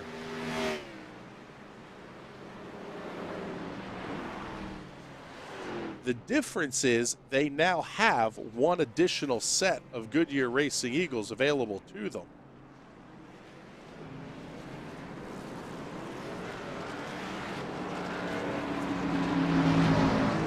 Yeah, I don't know how much that one set is going to be, but if I'm looking at this correctly, by the way, has Jason Chambers made one less stop than the entire rest of the field? I'm showing him only making 3 pit stops so far and not even coming down under that caution. Let's see. Yes, Jason Chambers. Let's pick him up here. He stopped on lap 111. Now, that's the number 11 car that is absolutely torn up on the front end here. Quite frankly, it's beat up at the back end, too. But that car at least has made one fewer stop by coming around when the leaders came in. Well, he's your lucky dog. So he'll make his pit stop here. That's a change that iRacing made with this last update. The lucky dog is happening on the lap the leaders come in. When the pit road opens for lead lap cars, that's when the lucky dog is happening, not at the end of the caution period, which is really a huge change when you think about it here, because Chambers is going to be able to make his pit stop, come out with the same fresh tires that Brandon Figliola has, and he's going to be on the lead lap here and falling in 2 by 2 with everybody. The only thing is, as the lucky dog, I do believe you have to start from the rear, but that's not a total worst case scenario for Jason Chambers here. And the biggest advantage there, at least towards the end of the race, if it comes down to a fuel strategy, fuel mileage rates, is that 1 or 2 laps that you have to stay out there to get your lap back. That could be huge as well, in terms of having that little bit, those couple of drops of Sunoco left in the tank, having to stop later than everybody else that came in around you on the same caution. Yep, we'll get you the numbers here on the pit stops, and going to be We've got a new leader. 14:27 for Dallas Pataska. The 84 going to come around. He took the wave around, so Pataska will restart here at the front of the field. 14:27 for Pataska, 14:90 for Jason S. Taylor, 15:17 for Robert Anderson, 14:97 Joshua Campbell, 15.03 seconds for Jake Hickson. So once again, Chad, everybody taking 4 Goodyear Eagles Toucan Sunoco fuel. I can't envision a scenario where 3 tires is potentially the right call. Maybe I definitely short back-to-back yellows late in the race, but that's about it. Yeah, I definitely agree with you there. If I remember correctly, the only time in terms of when the fuel numbers add up, if you're coming in for a green flag pit stop, you have to take over 10 gallons of fuel. You're definitely going to want to take 4 tires there. But otherwise, yeah, for the most part, I don't know what the scenario would have to be for anybody to decide to take 2 instead of 4. And we will see the cars on pit road one more time here in stage number 2, because the window's only going to put you to between lap 193 and lap 200 at an absolute maximum. Stage number 2. As we come back to green flag racing, lap 210 is going to be the end of the stage, so we will see at least one more stop here for all the front runners.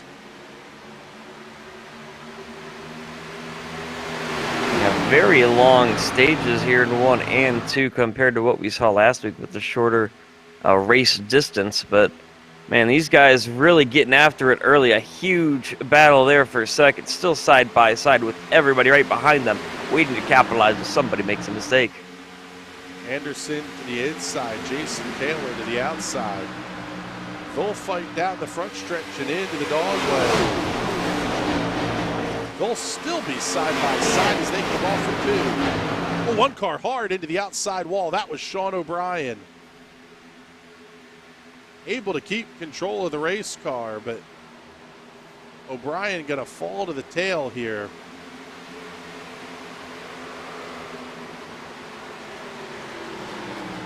See a little And a bit fantastic more save. Whoa! Oh, and more cutting the grass. Wow. We've seen that multiple times tonight. Wow. Who was that? I believe that was Kevin Franks. Let's check this one out. Yeah, just getting loose off of turn number 4. We've seen that multiple times so far tonight, and I guess if the options are the wall or the grass, you're going to take the grass 10 times out of 10. Yeah, pretty much. The grass you can recover from. It seems like, and this is something... Unless you hit that jump, apparently.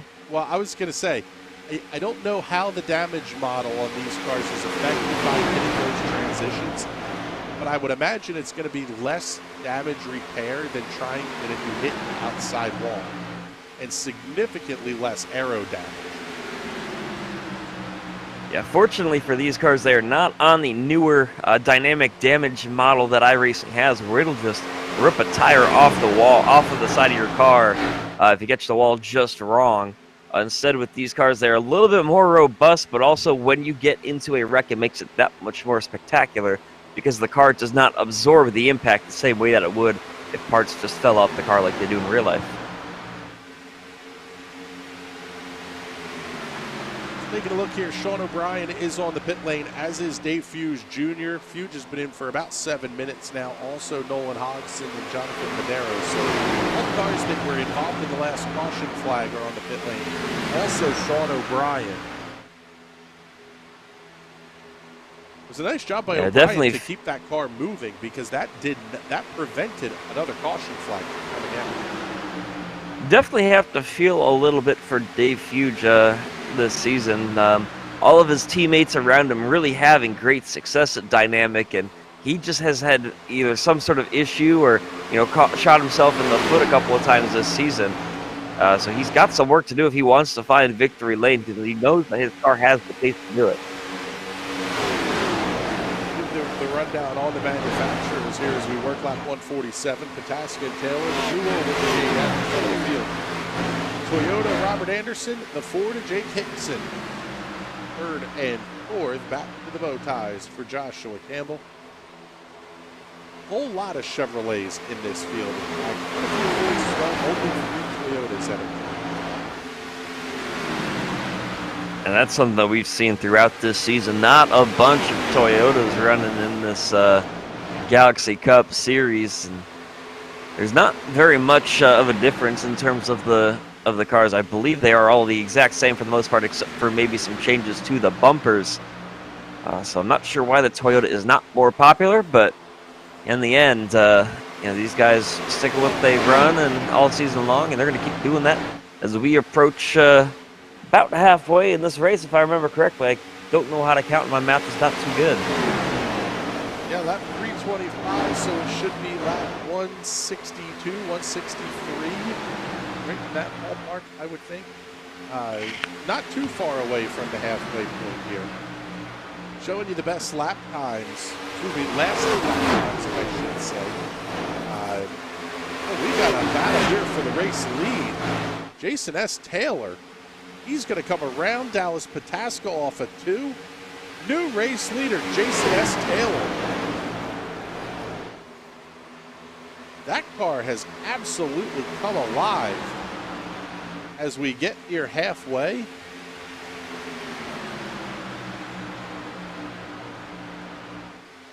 And Taylor's been strong.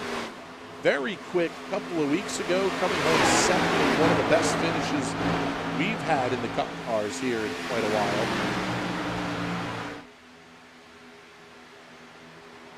Let's get you the replay here. Show you the pass for the race lead for Jason S. Taylor. High side off of turn number 2. That's a straight power move on Dallas Pataska.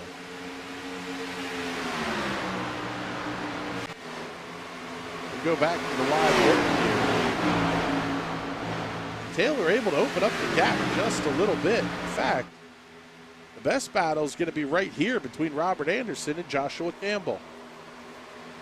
Yeah, these guys putting on a fight. We've seen that Red Bull machine up front a lot this season, but not able to find victory lane. You see he's very aggressive coming down through that quad oval down the front stretch, kind of clipping the apex a lot tighter than the cars behind him, and you can see that helps his momentum going through turns 1 and 2. Down the back straightaway, this 3-car battle is the tightest one in the top 5. But as we say that, Dallas Pataska is going to have Jake Hickson catching up on his back bumper. I didn't see Pataska take any damage. Trying to get a look at it here. I don't know if he bounced it off the outside wall or something, but 23 is definitely not as quick as it's been all race long. The car looks clean as they head down the back straightaway. But he is definitely losing time to Jason Taylor up front. Jason's already put him down to about 0.4 of a second, the gap between them. Oh man, that was a big wiggle for Jason S. Taylor. Pataska on a fly around him to the inside into 1. Taylor going to try to fight back on the outside. Yeah, that was a heck of a move. Not sure what happened there, Taylor, but the lap traffic may have held up Taylor just a little bit. Even just the distraction of the lap car ahead of you can be enough to get the wheel moving in your hands in a big way. Yeah, the aerodynamics of these cars is not an easy thing to adjust to, especially when you have a car in front just kind of chopping the nose off and kind of breaking up the air in front of you. We've seen a couple of times with the back end stepping out when somebody takes the air off of your car. And we see the same thing in the rear world too. You just pack the air in on the left rear going into the corner, the back end steps out, and these guys doing a great job holding on to things as they come up on lap traffic. I mean, yeah, you're not seeing the lap cars at least holding up the race leaders. They can get through them and get around them, but it's definitely not easy. That is for sure.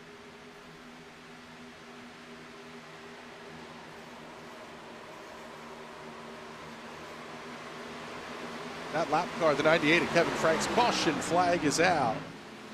Trouble on the racetrack. Looks like Oda Knoll having an issue. He makes contact with Joshua Gaiman. Gaiman bounces it off the outside wall. Contact back into Dakota Knoll. And that will bring out the caution flag. Let's get you another look at the replay here. Yeah, it looks like just the way that one started, I mean, the 55 just tried to come down off of the wall, trying to run the high line, came down maybe too much, doors dinged together after Knoll hit the outside wall, and then they just kind of spun into each other. Going to be interesting to see who got the worst of that one as Dakota Knoll works his way down pit road.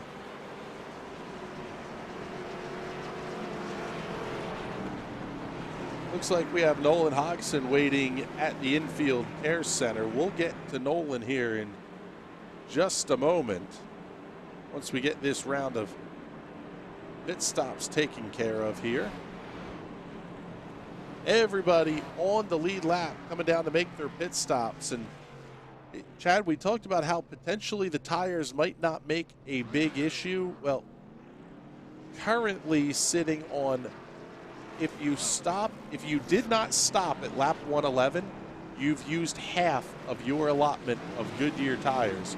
If you did stop on lap 11, this is set number 6 going on the race car.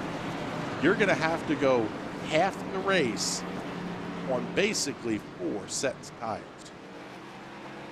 Yeah, some of the guys further back seem a little bit better off, but everybody just about inside your top 10, that was their 6th stop. The only exceptions being, of course, Hickson Figliola, as well as Tai Impolito. Dane Cruz in the 40, that's his 7th time down pit road today. So he's going to be in a world of hurt if he gets down to the end of it for him. Yeah, if he's taking tires every time, I don't think Dane Cruz has enough to make the end of the race here. As we circulate under caution, let's bring up Nolan Hodgson here. And Nolan, you're still running the Happy Birthday Josh colors on the number 95 this week, but unfortunately looks like your day's come to an early end. Yeah, it's tough. I was honestly feeling good about towards the end of this race. I was going to try to fight back for the free pass position there, had a caution happen to come out, and I ended up being the caution.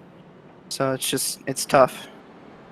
Yeah, it's never the way you want the season to go here, and quite frankly, it seems like everybody's having at least some difficulty keeping up with the dynamic autosport cars. And how frustrating is it to know that not only are you not having a great season, but it's the same cars up front each and every week? Yeah, it's definitely tough. You know, I feel like I'm fast in practice, but obviously I put up no competition to these dynamic cars. They're just on a different level than what I am right now, and I would like to try to get to that level. It's just really tough. Well, it's a tough break for you this week, but you get to come back next week. What are you thinking heading into Bristol Dirt? I'm thinking that it's going to be a lot of fun. I'm thinking that I'm going to have to put in a lot of practice this week to try to be competitive. This league here is very competitive. I already know that a lot of these guys are going to be putting in numerous hours this week. So I'll try to have to put in more, figure out how to race on dirt, because honestly, I'm not very good at it myself. But I'm going to put in a lot of practice, try to get good, hopefully put up a fight next week. All right, bud. Well, you're not the only one who's not good on dirt. There's a couple of guys in the booth here who aren't very good on it either. So tough break, Hey, but we're looking forward to talking to you next week. Alrighty. There you go. That's Nolan Hodgson, the driver who will finish tonight in the 23rd position, and really not what he wanted to see. But Chad, everybody's made pit stops here now. We're looking at lap 158 for everybody on the lead lap. That's going to get them to the end of the stage. At least it should anyway. So now it's all Sun's out, guns out. It's time to go. Yeah, the pace car going to pull away, and they've put on quite the show so far here in stage number 2 with the green flag flying. Jake Hickson back to the point, and he pulls away by about 4 car lengths right away from Jason S. Taylor and Robert Anderson running their 2nd and 3rd. Joshua Campbell tucks in line number 4, and he's got his teammate Brandon Figliola peeking to the outside. Not sure what happened there, but Dallas Pataska restarting in the 14th position. About the same pit stop times as everybody else, so not sure if there was a penalty. Oh, one car with a big wiggle to the inside. Joshua Gaiman going to get off the racetrack as well. We'll see if we stay green here, and it looks like we will. So time once. And I think it was Gaiman that we saw exiting turn number 2 as well, doing the same exact thing. In turn 2 as we just see him there in turn number 4. He just really seemed to struggle on that restart, but keeps things pointed in the right direction. He gets things rolling down there on the bottom of the racetrack. Absolutely unreal. He was able to run the whoops like that without any major issues here. And we're going to follow this battle now here at the front of the field. Hickson and Taylor have gapped a little bit. Figliola, Campbell, Anderson, Caldwell all going to duel off of turn 2.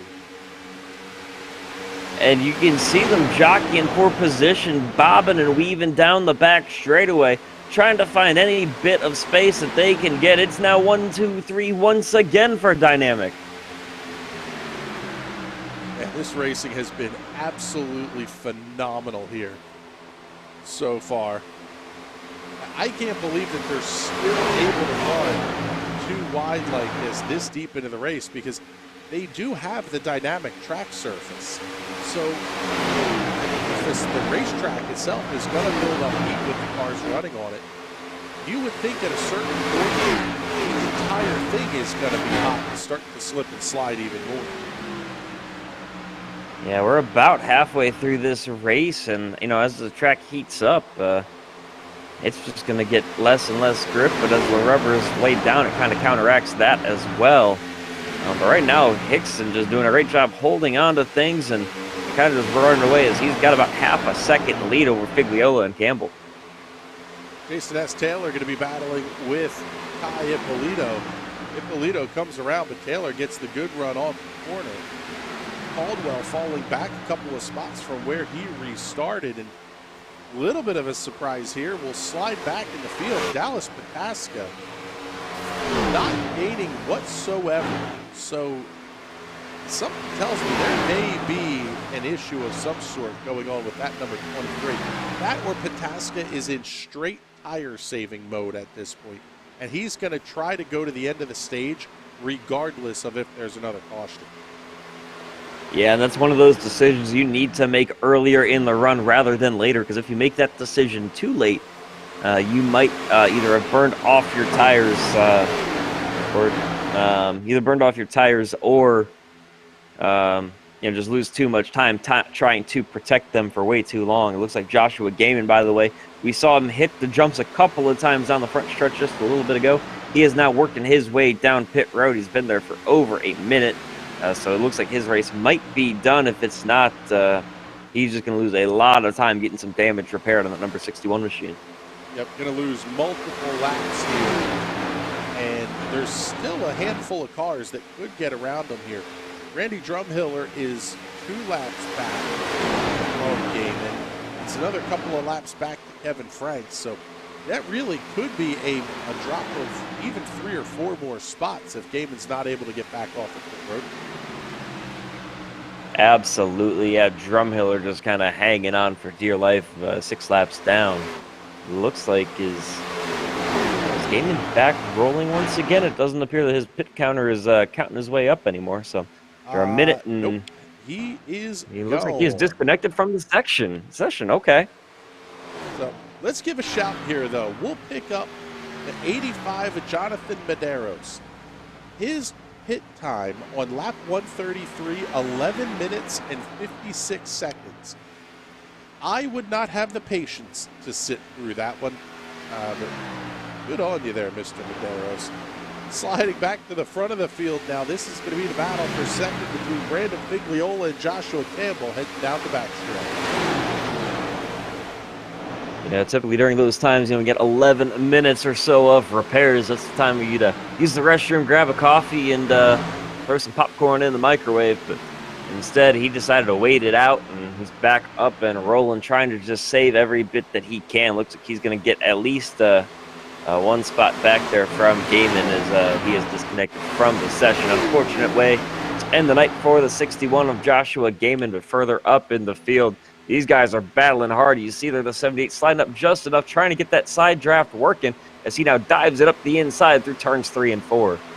Cam Caldwell able to pick the spot back up as they come off the corner. In fact, the momentum shift, I thought Jason S. Taylor was going to try to get to the outside of him. He will down the front stretch, but David Duke able to chop the air off the front of the car.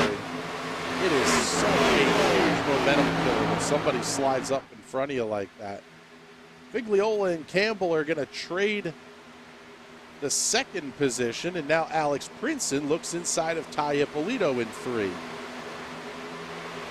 Yeah, that's that 5 car once again. We've called his name numerous times this season, and Princeton once again trying to get his way into the top 5, working there with the 19 of Tai Impolito.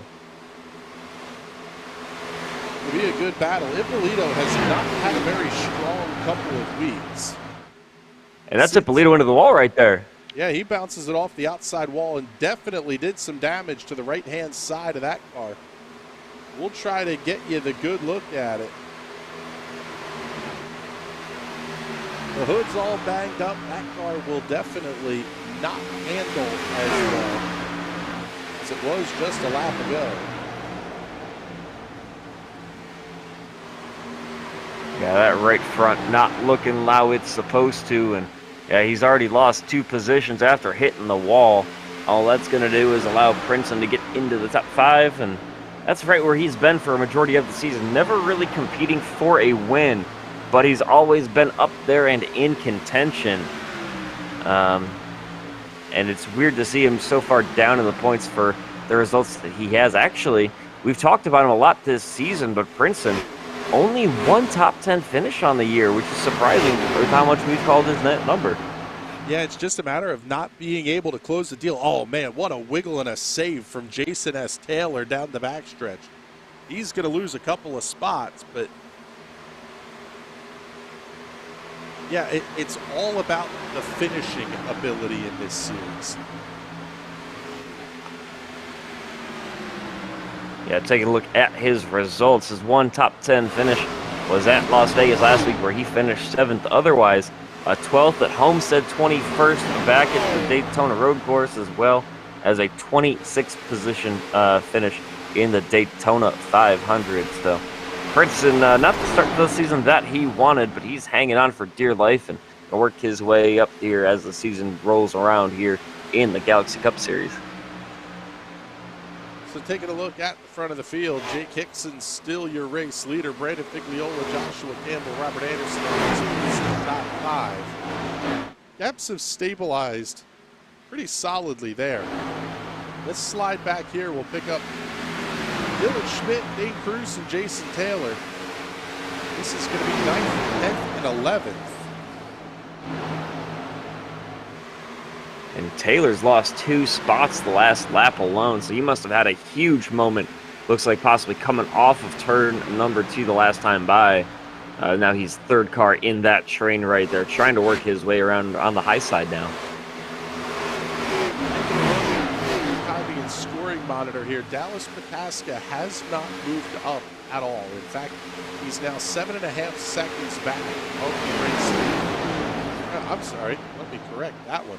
Pataska's 14 seconds back of the race leader. He's 7 seconds back of this battle that we're watching right now. That really is kind of surprising. That tells me he really must be in tire conservation mode, where he's got a bigger issue than we think. Yeah, we saw him clip the wall, and that's gonna hurt him just a little bit, but I think a lot of cars today have been in that outside retaining wall. Definitely some struggles, and It's either you're in the wall, as we mentioned, or you're very loose on exit and kind of sliding down through the grass or down to the apron on the exit turn number 2. But what a bunch of cars. And that's going to be huge trouble there into the outside wall. That's Dane Cruz. Yep, that was the battle we were watching on screen. Jason Chambers, Dylan Schmidt, Dane Cruz all involved in this one. And we'll get our answer on the strategy call here as it's lap 181. Let's get you the replay here.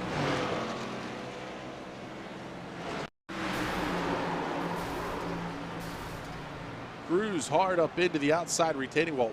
Who was that? The yellow car on the brakes there. That was a fantastic drive, not plow into somebody.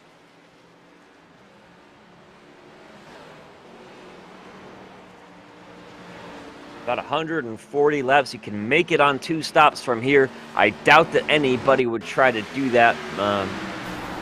But definitely going to try to at least, I think for the most part, everybody's going to have to come in here and kind of just hang on for dear life, because we are not terribly far from the next stage break coming at lap 210. So about 30 laps away from that.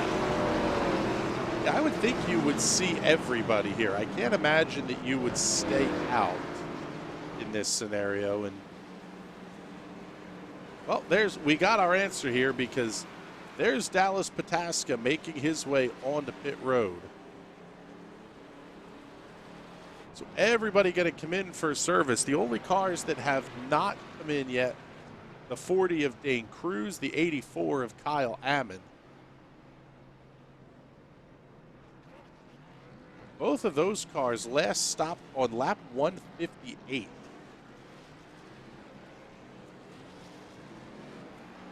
And what a race off of pit road. Who's going to have the advantage at the exit line? Looks like it's going to be Brandon Figliola.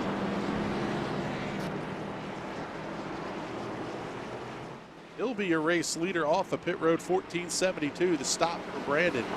Jake Hickson, Josh Campbell, Robert Anderson, Alex Princeton will complete the top 5. There's our battle off of pit road here at lap 183. And I'll tell you what, Chad, this is the answer on tires is going to be more critical than you think here, because looks like Kyle Ammon has not stopped. He's going to, I believe, will take the wave around. He last stopped at 158. And he now is working his way down pit road. Okay, so there you go. So he's going to come in and make his stop now. So we're doing spitball back in the napkin math here, but I'm showing the cars that have stopped. If you did not stop at lap 111, you've used 6 sets of tires. 7 if you stopped on lap 111. So you've got to make the entire 3rd stage of this race on 3 sets of tires. That's going to be really tight on laps. You're well, the biggest thing there is 50 lap runs on your tires. Right, and the big thing there is just when do the cautions come out? You know, if you're getting a caution every 20 laps, 30 laps, and other guys are coming in around you, you're going to be really pressed for luck at the end of the race when guys are having much fresher tires racing their way by you. And I don't mean around you, by you, because you're definitely going to lose way too much time on older rubber here at a track like Atlanta, where it hasn't been paved, as you mentioned, for about 25 years. Yep, seeing the 55 at Dakota Knoll, who is 3 laps down, going to be 2 laps down now as he comes around. He stopped at lap 157, so it puts him in a little bit of a different strategy ballpark here. But he's still used 6 sets of tires. So, well, it's either 5 or 6. And of guys that are on the lead lap, by the way, yeah, only Figliola, Hickson, Impolito, and Chambers are the guys with that extra set in the bag if they need it come the end of this race. Yep, looks like we have 4 drivers on the lead lap that have only made 6 pit stops. Figliola, Hickson, Impolito, and Chambers. Tasca back up to the 9th position, so we'll see if he's going to be able to hold on to that spot, or if he's going to continue to have his struggles in traffic. And it's, I mean, we saw him come through the field once, but doing it 2 or 3 times, that's a tall order. Oh, absolutely. And that's where, you know, that extra set of tires is definitely going to help you at the end of the race. The question is, how much time can you have to make the run that you need as the pace car pulls away? We are back underway with green flag racing at Atlanta once again, with Figliola out to a lead as they're side by side with Campbell and Hickson behind for second. And it's going to be the 32 of Hickson losing out on the high side, losing spots to Campbell and Anderson, now under fire from Caldwell as well.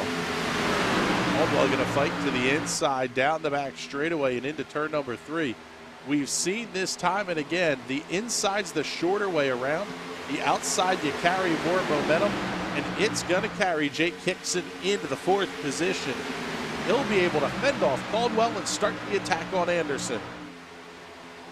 Yeah, I mean, this just kind of reminds me of the battles that we saw on Tuesday night or Wednesday night when we were running some Skippy Cross races, you know? Those guys that take the inside line did not carry the momentum there at the Hell through turn number 2, and they were able to get a great run if you ran the outside there. And that seems to be the same thing here, all the momentum to the guys on the outside, as it was Hickson losing a couple spots and then getting them right back as he's backed by Anderson into 3rd spot. Slide back just a little bit. Brinson, Pataska, and Caldwell. I guess we got our answer on Pataska because he's inside of Caldwell and starting the charge back forward through the field. No sense in trying to save the tires now. You've got still almost 40 laps to run, 30-some laps to run here to the end of stage number 2. If you're gonna have to use them, you might as well use them all the way. Yeah, it looks like we're about 21 laps from the end of the stage. You're going to burn them off here anyway. There's no way you're not taking tires when the stage comes to an end. Yeah, so there's no reason not to push if your guys, especially the ones further back in the field. Looks like Jake Hickson, by the way, went and set the fastest lap of the race at a 29.46.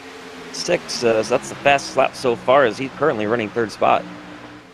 Given you look here at the stint lengths, you've seen everybody's kind of in the same boat, except Figliola and Hickson, you count 1 less stop for those drivers, which is, I think, going to be a bigger deal than we think here as we go late. And that's reminding me of us talking last week at Phoenix. You know, we kind of mentioned it early on. Oh, we don't think the tires are going to come into play only having 10 sets. And then by the end of it, it played a huge factor. And once again this week, these guys are just duking it out at the front of the pack, and guys working their way through left and right of all of their sets of tires. Yeah, you hear the calls for Atlanta Motor Speedway to be repaved, and it seems like half the time it's people that are screaming, don't do it, don't ever repave this racetrack. It's coming in the next handful of years. I mean, the pavement is only going to hold on for so long before it starts to come up, but this really is the essence of stock car racing, especially the 500-mile traditional distance. Managing your equipment. It used to be with the engine, the transmission, the major components hold up. Now it's as much about how controlled are you on the throttle? How do you manage the corners?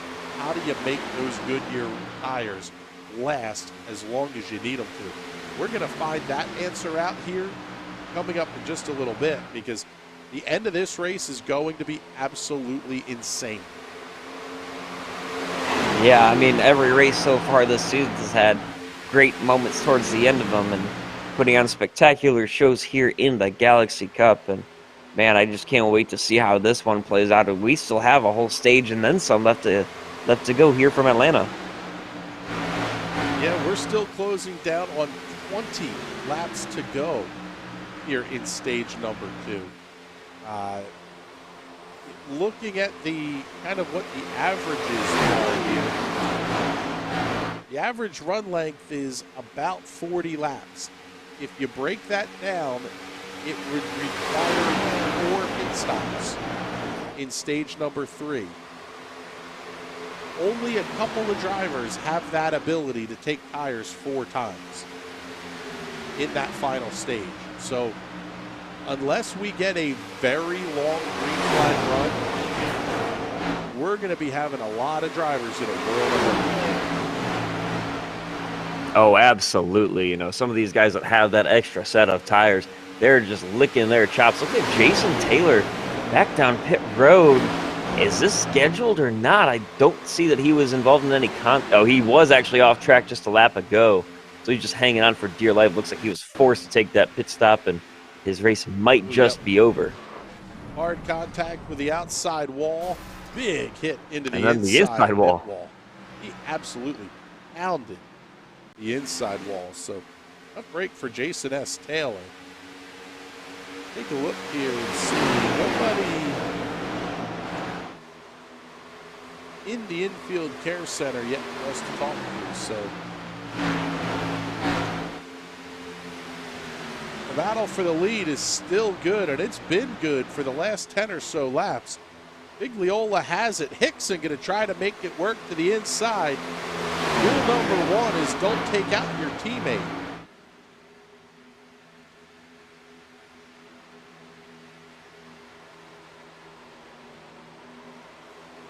And when you have so many teammates out there, it's going to be a really hard rule not to break.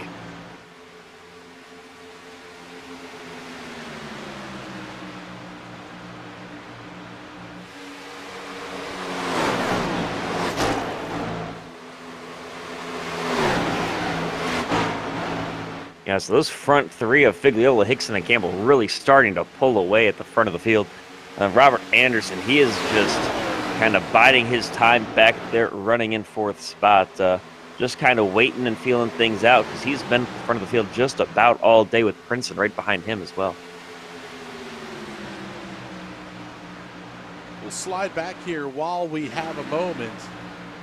Pick up David Duke. He has Tai Impolito just in front of him. That's going to be the battle for the 8th position, but that's really the only other close battle here on the racetrack other than what we have here at the front of the field between Figliola, Hickson, and Campbell. Yeah, and these guys doing a great job making things interesting as well, just fighting it out between the 3 of them. As right now, Figliola, he's been dominant all season long and currently finds himself sitting 6th, even though he has 2 top 5s on the season. Still yet to find his way into victory lane. The guys right around him, though, of Figliola and Hickson. Hickson's found it twice, and Figliola hasn't found it yet. Right there is Joshua Campbell as well. Has Campbell found victory lane yet? He has not either. He only has 1 top 10 for himself on the season. We'll head down here to the infield care center, pick up Jason S. Taylor. Jason, that was a pretty hard hit there that put you out of the race finally, but it seemed like tonight was an adventure throughout the course of things. Yeah, I live up to my nickname, the opener, make a good show at the beginning of the race, and then tore the wall down right before that last caution, and it really took all the side force out of my car, and it was just a handful, and I couldn't hang on to it. Yeah, it seems like the outside wall here has been almost like a vacuum cleaner to some of these cars coming off of turn 2.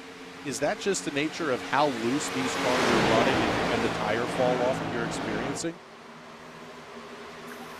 Well, I know my car was set up pretty loose because I was expecting the track to get pretty cool.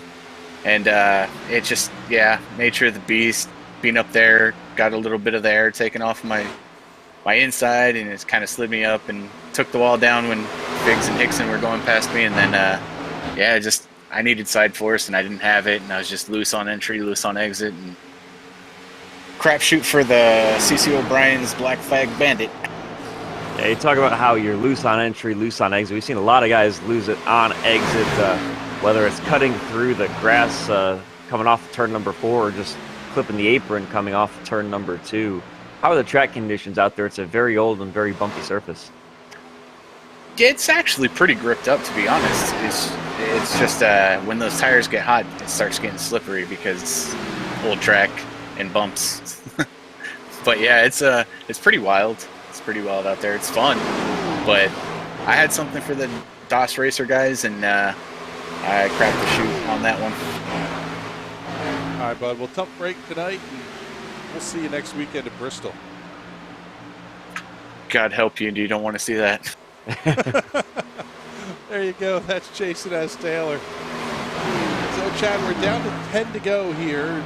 Well, it'll be 10 to go this next time by in stage number 2. This is one of the longer green flag runs that we've had. So, absolutely something that cars that have made the extra pit stop wanted to see. Do you think we see more of this late? I mean, we are just going to, by nature, have fewer cars left in the race. Yeah, I mean, you talked about the attrition on the cars themselves and how it's not so much about, the engine, the transmission, all that kind of stuff as the race wears on. But, man, as just more and more guys run more and more laps on older and older tires, it definitely just turns into holding on for dear life and waiting for whatever the next caution might be, hoping it is not you.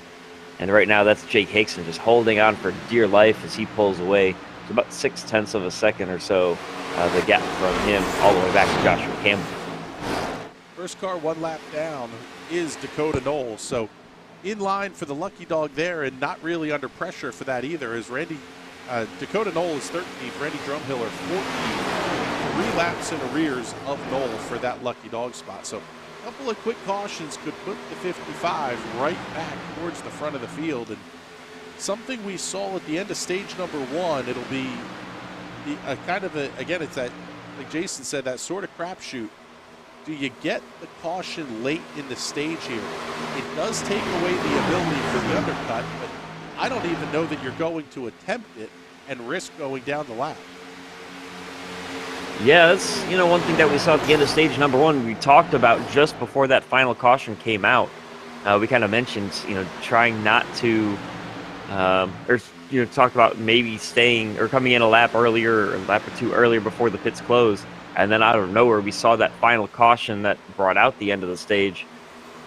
Will we see the same here in stage number 2? You certainly like to hope not and think not, but instead, you just never know here in racing. Oh, what a powerful move there. Figliola had his nose chopped off and then just sends it down the inside of the lap car going into turn number 3. That's been one of the issues that we've seen some of the drivers at the front of the field have, is contending with the lap cars has not been easy.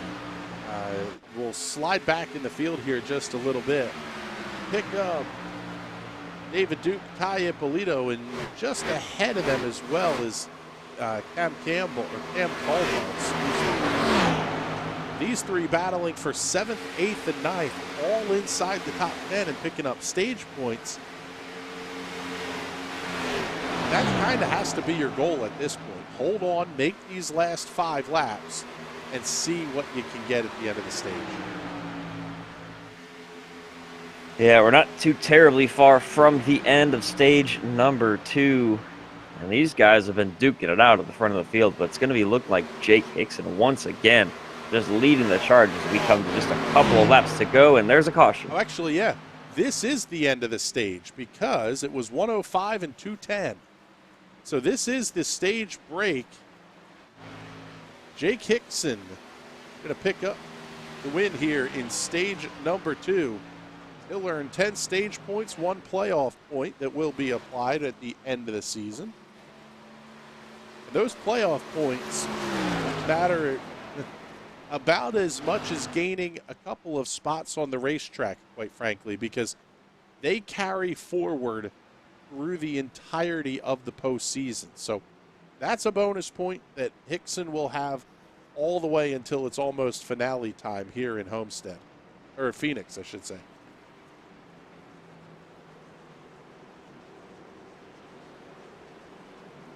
Yeah, and this is where things are going to get interesting. These guys coming down pit road, Campbell, Anderson, Pataska, Prince, and all those guys only going to have 2 sets of tires remaining to get them the rest of the way. And depending on when cautions fall and how everything plays out, that could be very, very dangerous for them towards the end of this race.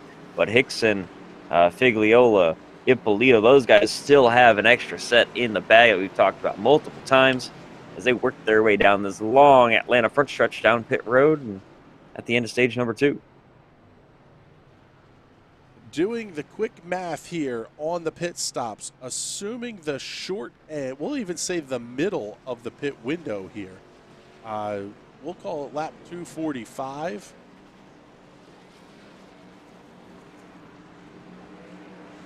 Everybody would be on their final set of tires with about 50 laps to go, with the exception of those cars that have only made now 7 pit stops to this point. That would be Jake Hickson, Brandon Figliola, and Tai Impolito.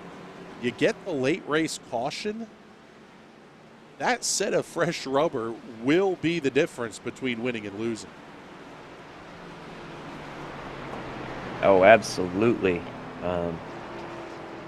Yeah, I mean, we're seeing it. Hickson and Figliola working their way out of the pits in first and second, respectively, and that's right where they've run all season long. The question is, who's going to get the win here tonight? Because Hickson, I mean, he's already got 2 wins in the bag.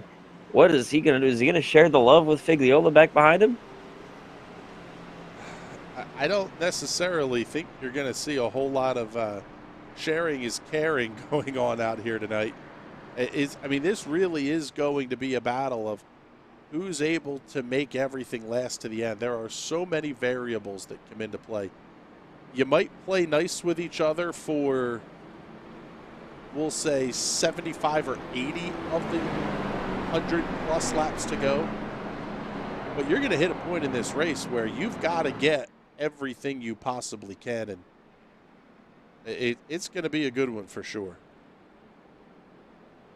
Oh, absolutely. These guys are putting on a show race in and race out, and we can't, say that enough this season, because once we think that we've seen what might be the best race of the season, the next one just comes around and one-ups it right off the bat. So definitely appreciative of these guys putting on such a fantastic race every single week. We'll have to see how it plays out from here as Hickson gets set to take his green once again in just a lap. So we'll give you the field rundown here. Jake Hickson, Brandon Figliola, Josh Campbell, Robert Anderson, and Alex Prince in the top 5. 6 through 10, Dallas Pataska, Cam Caldwell, Tai Impolito, David Duke, Kyle Ammon. 11th place, Andrew Russo, is the final car on the lead lap. Dakota Knoll did get one of the laps back, so he will be the only car 1 lap down here in the 12th position. 13th is Jason Chambers, 2 laps down.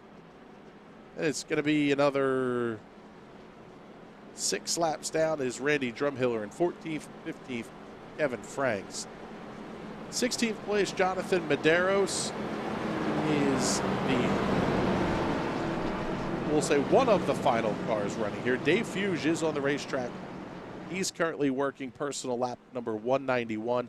He's the last car remaining in the field. Jason S. Taylor, Dane Cruz, Dylan Schmidt, Joshua Gaiman, Sean O'Brien, Nolan Hodgson, Zach Probst, Brandon Proudfoot, Dylan Critch, Josh Coppernall, Mike Tellier, Justin Boyles, and Dustin Webb all out of the race. About half the field out of this one already. So lap 2, number 215 is on the scoreboard, and Chad, we're ready to go back to green flag.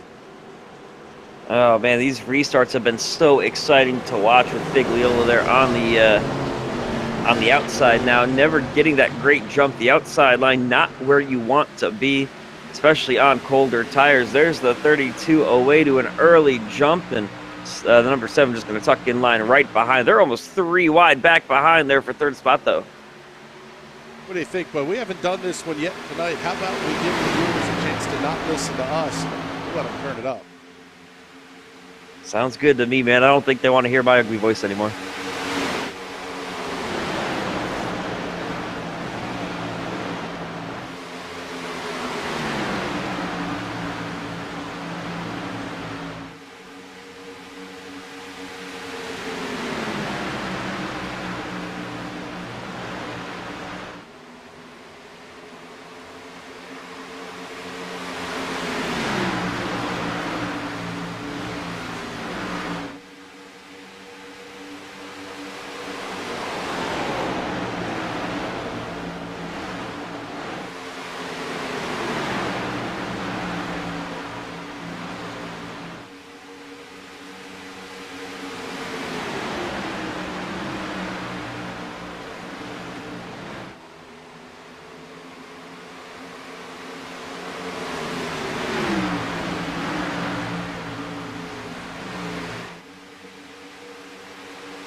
lap number 220 on the scoreboard. Jake Hickson, Brandon Figliola, Josh Campbell, Dallas Pastor, Robert Anderson, your top 5. Whole lot of dynamic at the front of the field here at Atlanta. It's been the story of the season, and it's the story of the night for sure. Anderson has had a very good run here, the first of the non-dynamic cars as we work round number 5 of the Galaxy Cup Series. My name is Chris Graham here on JCTV, joined by Chad Irvine in the booth here. And hey, Chad, the biggest 2 storylines, I guess 3 storylines, if I had to pick them out, I would say the continued domination of dynamic, the rate of attrition, and what role will limited tires come into play late in this one? You are absolutely reading my mind. You said there were 3 things, and in my head, 1, 2, and 3 were exactly that. I mean, these guys are putting on a clinic out here and fantastic driving all around, especially from Hickson starting to pull away just a little bit, about 4/10 clear of Figliola for the top spot. Things starting to settle in here for stage number 3, and not wholly unexpected. These drivers at the front need this race to go for a long green flag run. Hickson and Figliola, also Tai Impolito, have an extra set of Goodyear Racing Eagles available in their cars. Everybody else has used 9 sets of tires. They're down to 2 that are remaining in their pit box. This is a massively long run. We're talking almost 60 laps each on these sets of tires.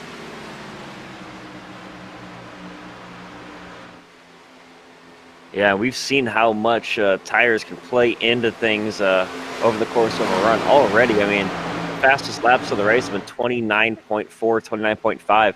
These guys already in this run, they've only put a handful of laps on their tires, but they're already running about half a second a lap slower than what they were earlier in the race, and especially early on in the run.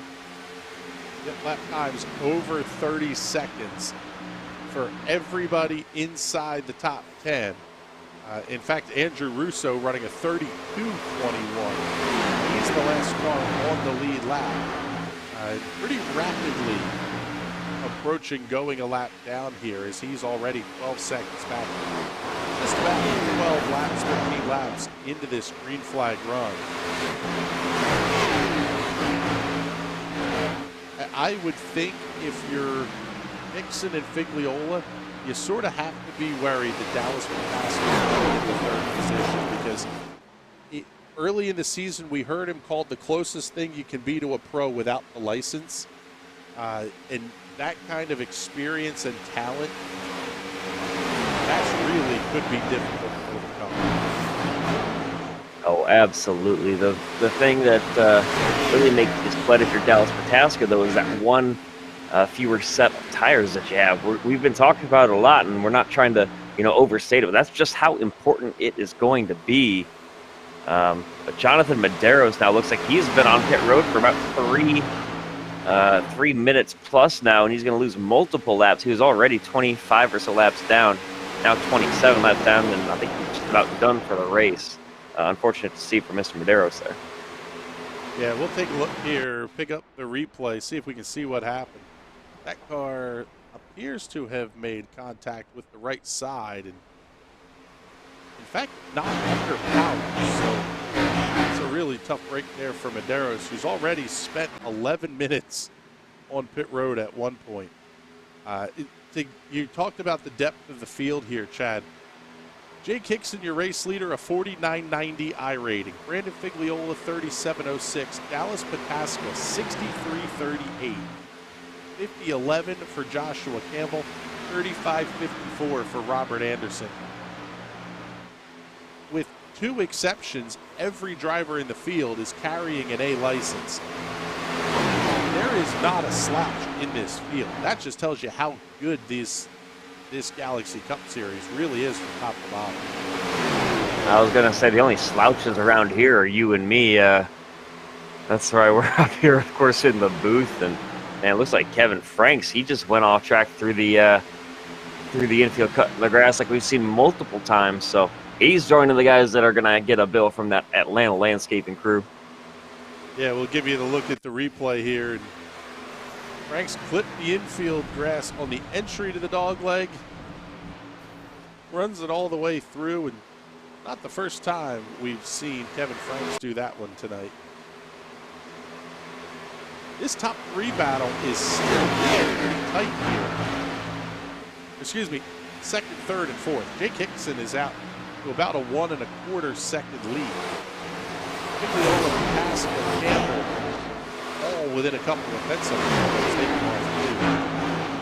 Yeah, and they'd not let each other out of their sight. But of course, there you see Figliola in front of Pataska and Campbell. So those guys behind him fighting real hard for that 3rd spot. But overall, I mean, it's just been, of course, a dynamic show all race long and all season long right here on JCTV. These guys in the Galaxy Cup haven't given anybody even a sniff of that top step of the podium so far. Not so far, anyway. It seems like that pattern will continue tonight with Hickson, Figliola, Pataska, and Campbell really owning the show here at the front. It's been a good run we talked about for Robert Anderson, another good run for Alex Princeton. The question now is Princeton going to be able to finish the deal here late?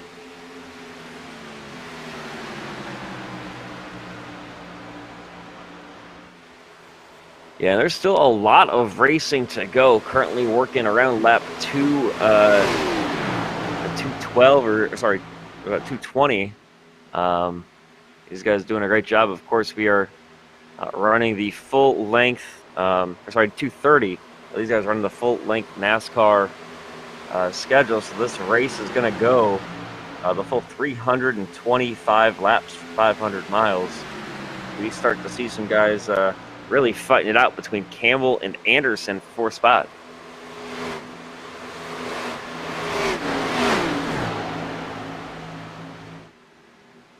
That's a look there at Anderson getting around Campbell. And he's shown some pace. We've called his number a lot right there in the mix with these dynamic guys. So it's going to be him and then that Alex Princeton, the 5 car that I guess you could call it teal. Blue, I'm not good with colors, but that blue-ish car right behind him. Those are the 2 guys that have been really the ones interrupting the train of dynamic guys the last couple of races.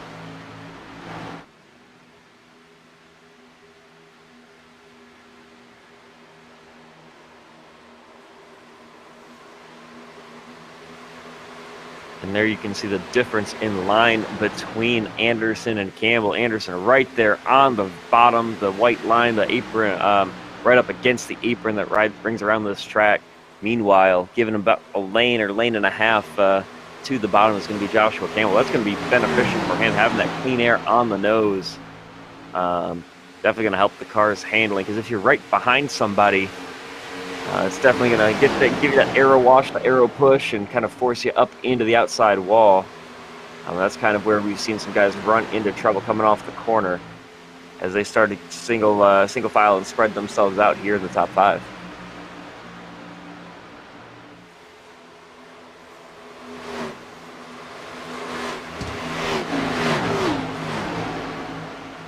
So it's still Jake Hickson up front, and he's pulled away to about a 1.7 second lead over Brandon Figliola. Figliola even starting to pull himself away from Dallas Pataska just a little bit. A couple of shakeups further back in the field as well. Just to note, David Duke is up into the 7th spot, and he's now got his sights set on Alex Princeton there in the 5 car. So he's doing a great job of working his way up. He's got a bit of a gap up to those guys. He is definitely having a strong showing for himself after his struggles early on. David Duke there in the 78, up 10 spots from where he started 17th, and some big movers still so far in this race. Working lap number 239 now here at the Atlanta Motor Speedway, and they're ticking them off in a hurry, that's for sure. They last stopped on lap 212. So we're about 20 or so laps into the fuel, or into the tire run here, I should say. this is exactly what they needed to see at the front of the field, because it sort of takes the question of tires out the window if everybody is able to make the run to the end. The big question that we are still going to be having left to answer is, do we get a late race caution? It seems like it's been a 50-50 deal whether we get it or we don't. But for the most part, something tells me I think you're going to see that last caution flag come with 10 or 15 to go. Yeah, and if you're one of those guys with the extra set of tires, not only do you want to see that and use your extra set, but you need to see a caution here pretty quickly. So use that extra set to your advantage, because if you make everybody else stop with you right here, you'll be able to have that advantage of the extra set come the end of the race. But right now, these guys up front just holding on for dear life, as your leader, Jake Hickson, does have that extra set of tires compared to guys like Pataska and Anderson further back in the field. Yep, when we look at where the pit windows are going to close, it absolutely shuts. That would be 70 laps at lap 267. So we're only about 5 laps away from 50 laps on the set of tires. I kind of agree with you here, Chad, where you're going to need to see a caution sometime soon to negate that advantage, because if you do get to 267, your next stop is going to get you to lap 322. Couple of laps short on fuel, definitely short of the green-white checkered, but it leaves the tires in everybody's pit stalls. So they really, the cars of Hickson and Bigliola, they really want to see a caution flag here in the next 10 to 15 laps. Oh, absolutely. Fighting real hard. There are a lot of guys here in the pack, but, some of these guys up towards the front, at least, we mentioned the top 5 kind of getting strung out single file. That's going to kind of calm their nerves and kind of let them take things a little bit easier, not having to fight quite so hard. But the guys further back that are still battling for position, I mean, those are the guys that you have to worry about bringing out that caution flag. As we look now at Princeton, I believe. Yes, working on the back of Joshua Campbell here, working our way well under 100 laps to go. Taking a look at where the point standings sit here, and anybody that could be a big mover.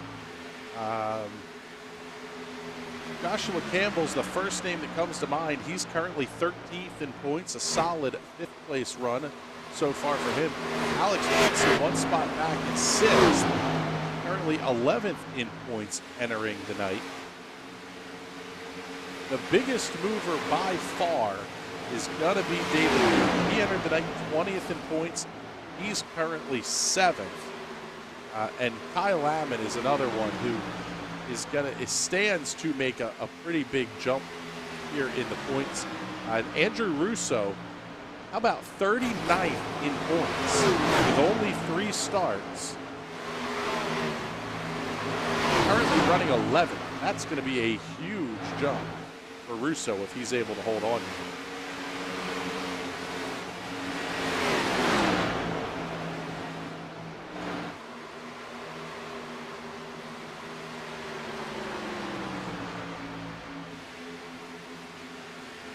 See, Dave Hughes Jr. has entered the pit lane. Jonathan Medeiros still parked there as well.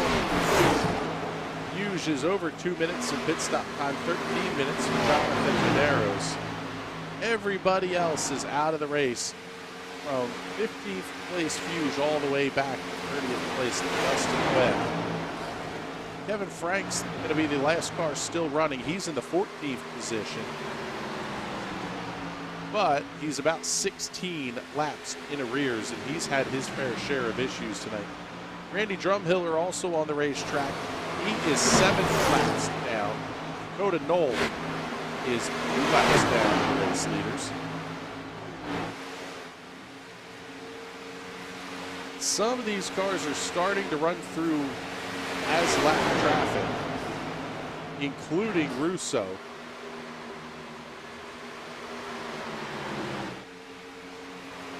we'll give you the rundown here and kind of get you the close-ups on everybody. There is your race leader, Jake Hickson, in the number 32. Hickson has been the dominant force all night tonight, and the car looks not quite as clean as when they took the green flag. It's plenty dirty. With the sheet metal all in one piece and shaped correctly. So he's going to hold on to the lead and put lap number 250 on the scoreboard right now. Running in the second position, just coming across the start-finish line, the 7 of Brandon Figliola. Another dynamic car. This one of the DAS Racer entries. Second highest running Ford. Hickson also in a Ford. Figliola is running where he started. So he's been consistently up front throughout the field. Same cannot be said for Dallas Pataska, the first Chevrolet in the timing and scoring order. Currently in the third position. He's up 17 spots from the drop of the green flag. Thought he might have had an issue a little bit ago because he made a pit stop, basically what put him off sequence from Hickson and Figliola. That was at lap 111. He didn't gain a ton. Thought he might have been trying to save tires, and it looks like that's what was going on because he's been able to hold on to that third spot since the last restart. Currently in fourth, the first Toyota in the field, the Red Bull entry of Robert Anderson. That number 18 machine was your pole sitter for tonight's race. Winner of the Majors Garage Pole Award. He is currently fourth and running about 5 seconds behind your race leader. In fifth, the number 9 of Joshua Campbell. That car's up 8 spots from the drop of the green flag, beneficiary of some of the attrition that has taken place in front of him, but 9's been strong all night and is the second of the Chevrolet runners. And just an absolute showing from some of these guys. I mean, you talk about, Ford versus the bow ties, and I mean, that doesn't seem to matter as much as whether you're in black or red or any other color. Yeah, that Ford versus Chevrolet battle has been going on since the earliest days of the sport. And it's good to see it continue on here. As we take a look at Alex Brinson, I mean, the gaps at this point, Chad, are really pretty huge. We're talking multiple seconds between cars throughout the field. We've got to come all the way back here to Tai Impolito to find 2 cars that are running within a fairly close distance of each other.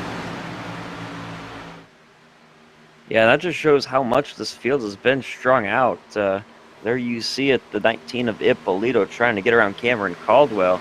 And it has not been Caldwell's night. He's down 4 spots from where he started. Of the cars still on track and still running, he is the biggest loser, but now down 5 spots compared to some guys around him. It's been a night of big movers. I'm counting 1, 2, 3, 6 cars that have made up double-digit positions from where they started to where they're running right now. Yeah, and it's the same number that have lost that many positions as well. The one that probably stings the most is Mike Tillier, who lost 16 spots and only completed 49 laps tonight. He's going to finish in the 28th position.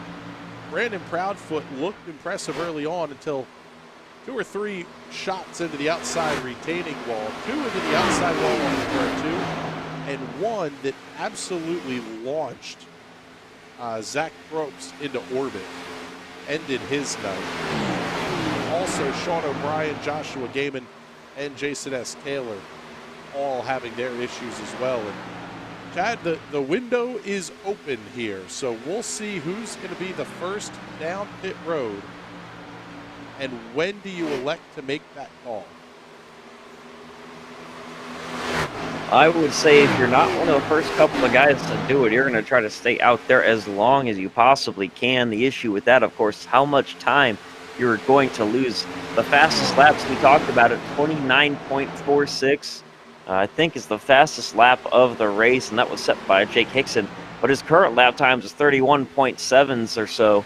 These guys, on such old tires are going to lose a ton of time if somebody does take fresher tires and have to work their way back up through the field. Yeah, I would imagine it's going to save you a little bit of fuel, not having to run at full throttle through the corners like you might early in a run. But it's not going to buy you that much. And by our math here, when we talked to the drivers pre-race, we were hearing 70 absolute maximum of 72. That's only about 6-7 laps away here. So I would imagine you're going to see, especially if you're Hickson or Figliola, why not lead the train down pit road, take advantage of the fresh rubber and get those big laps down while everybody else is dragging around a second and a half slower. Oh, no doubt about it. I mean, for the most part, it looks like the only guy who really as of late that's up down pit road was Kevin Franks. He took 20 seconds on pit road. I don't see his lap counter ticking up too quickly. His last lap was a 32.1, so he is still well off the pace with a badly damaged race car. But otherwise, yeah, everybody else in front of him just kind of biding their time until they decide to make their pit stops. Yep, and that's going to be, if we, again, look at the numbers here, you're going to have to get to at least lap 270 if you want to try to make it on one more stop. And that's going to be tight. That puts you to lap 325. Maybe a lap or two you can build in with some fuel saving, but we're within that window of in the next 10 laps. Oh, man, big wiggle off the back straightaway. What a save that was. Yeah, we've seen a couple guys lose it there and slide all the way down to the inside retaining wall. That time, though, a fantastic save further back in the field. So we're looking here at Tai Impolito, but let's pick up your race leader, Jake Hickson. This car has been absolutely phenomenal tonight. Hasn't really put a wheel wrong, and perhaps has been most impressive on the restarts. As the leader, you do have to decide when you go, but he's been unchallenged going into turn one throughout the night.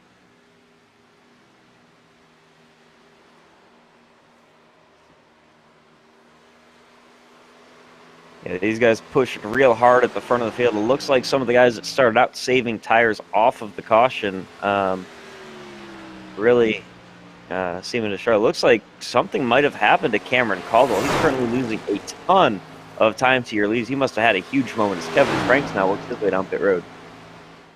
Let's take a look here where you see where David Duke came around him a little bit ago here. Oh, yeah, he got the outside wall just a little bit.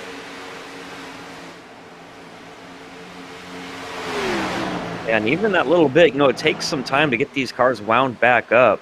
So he's just kind of holding on for dear life right now, hoping that that caution comes out and can either get those quarter panels pulled away and get some fresh Goodyears on them and keep the rest of the race rolling clean.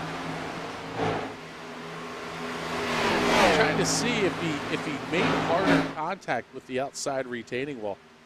It looks to me, I mean, we talked about it a little bit earlier in the broadcast, but Caldwell is very aggressive in his driving style. And at a racetrack that eats tires, that's not going to make you any friends outside of the sales guys for Goodyear.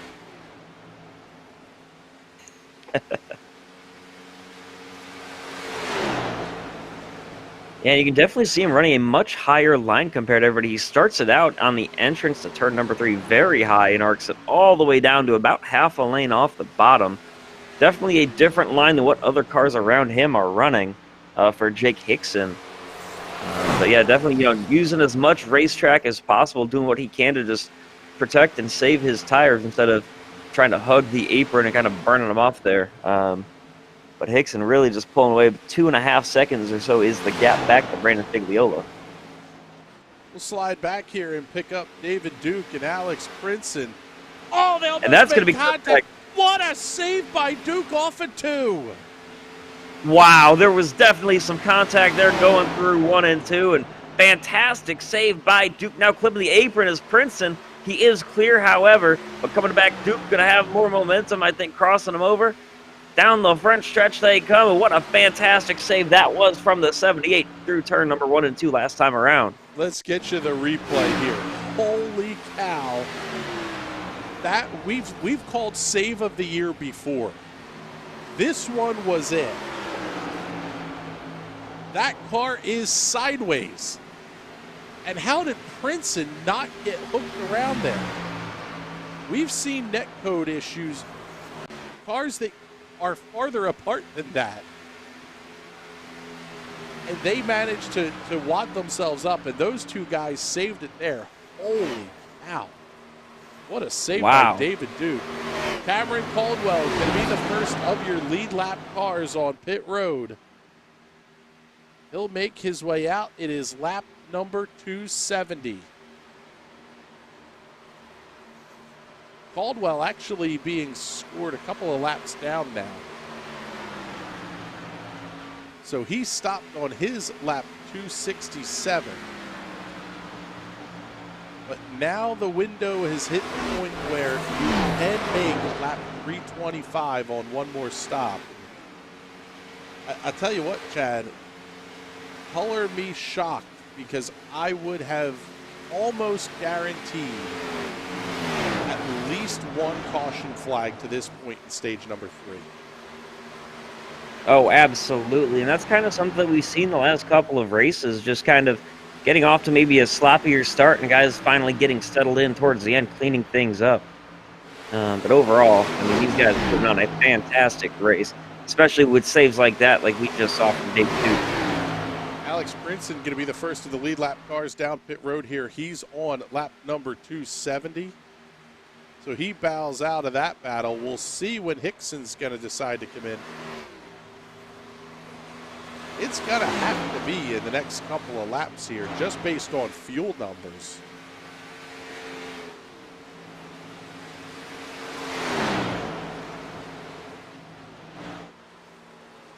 This is 70 laps, and we were hearing, oh, here he comes, race leader Jake Hickson going to make his way down pit road. Big lockup, oh man. If he got a speeding penalty there, oh. Yeah, that smoke coming off the tires tell you he was very, very hot coming in. It wasn't a big lockup, but it was just enough that might end up being a pit road speeding penalty. We'll have to see right here as he hits his box. How long is he in his box for? Right sides in the air. Everybody but Figliola and Campbell has come down pit road.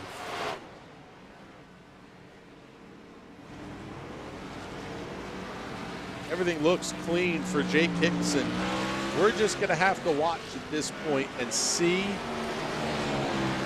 if he has to come back down pit road. If he hits pit road again, it's a speeding penalty. Figliola on pit road now. So lap 272 is the pit stops here for everybody on the racetrack. Or at least just about 272.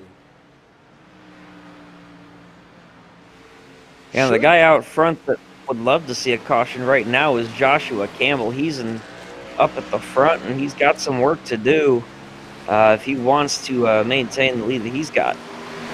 Caution flag right now would trap everybody but Hickson a lap down.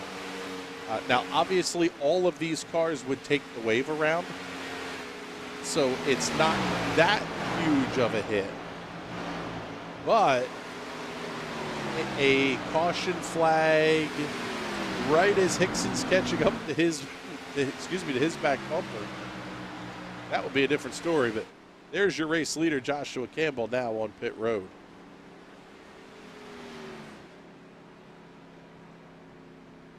And it's a very tricky pit road that we have talked about a couple of times in this race. Green flag pit stops just about anywhere here on the Galaxy Cup Series is going to be very technical and very tricky. But, man, these guys making it look easy, clean down pit road with no major players impacted by pit road penalties so far. Yeah, I haven't seen anybody come down pit road to serve the penalty. Campbell on his way out, currently in the 4th position. He's going to lose that to Alex Princeton. We'll see where David Duke is going to come around. He's about 2 seconds back right now, so it's going to be tight with David Duke as they come off the corner, and looks like Campbell's going to hold the spot over Duke, who's about a half second back. How about this one? At the front of the field, Jake Hickson now with a 5-second lead over Brandon Figliola. That aggressive entry on the pit road may have won him this race if we stay green the rest of the way. And that is a big if with plenty of racing left to go. About 50 or so laps remaining, and he has got a huge lead now back to Brandon Figliola. The race is currently 2 hours, 46 minutes old. Has about 25 minutes left if we stay green. The start and stop of the early stages has given way to the long green flag run that is stage number 3. Glad we've seen it. I guess it was 3 weeks ago. Stages 1 and 2 were clean the entire way through. It was then stage 3 where all the carnage started to happen.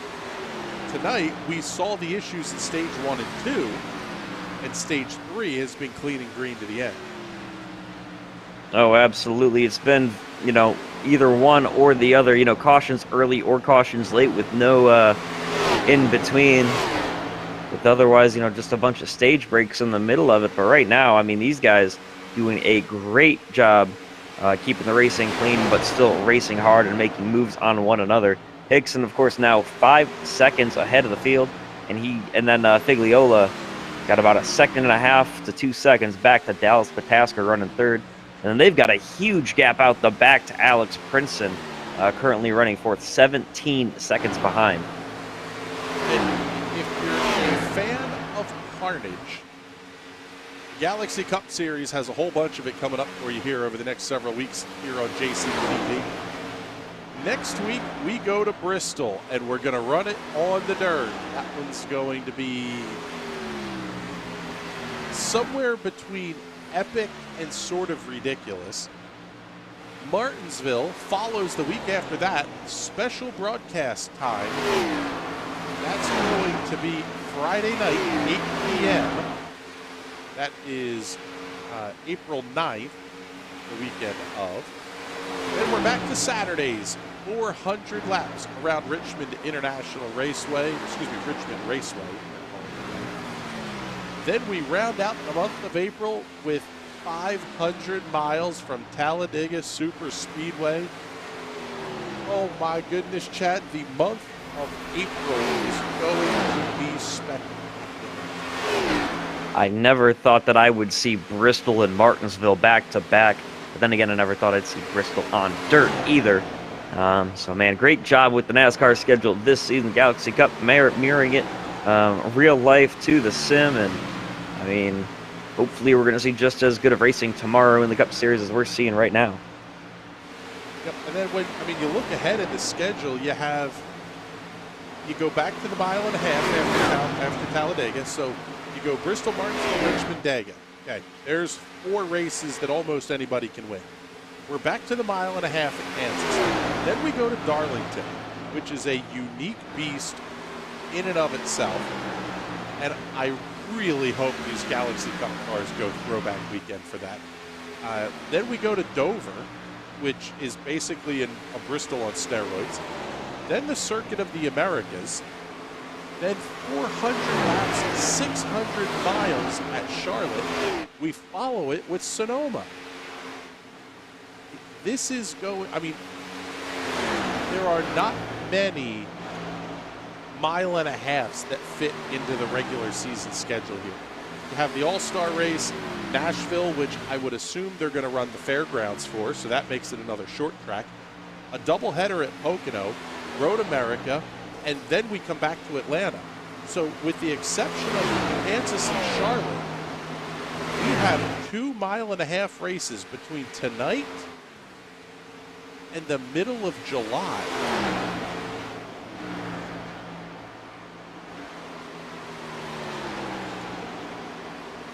Yeah, and I mean, just the way that this schedule shakes out, I mean, it's definitely going to be a ton of fun to watch. Definitely a change from Cup seasons that we've seen in years past. This year, one of my favorites and all. Between all of the right-hand turns and the dirt and everything like that, it's just going to be a fun one to watch.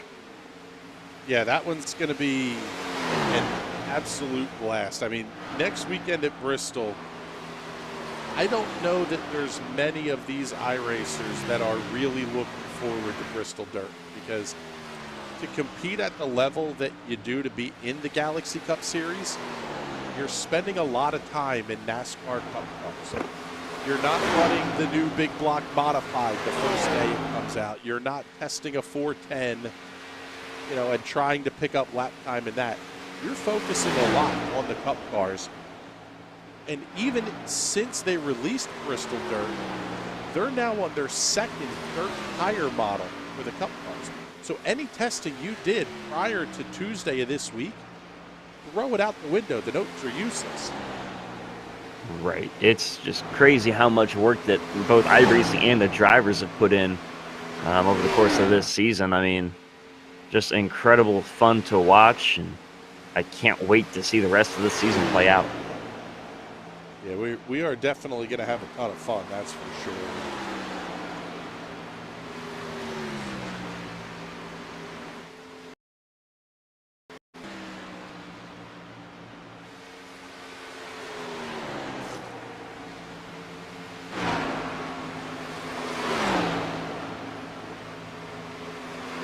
Keeping an eye on things here, the gaps are ever increasing, and when we look at our timing and scoring monitors, there is an interval that shows us the gap from first to second, then second to third, etc.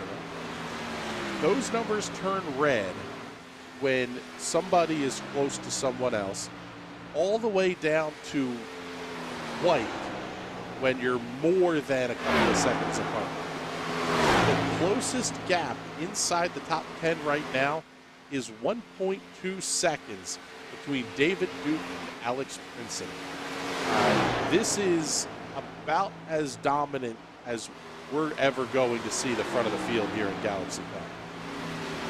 Oh, absolutely. The level of competition here is very high, and Hickson just running away with things. And I mean, man, for him, you're just counting down the laps, and this thing can't end soon enough, because you're good to go on fuel.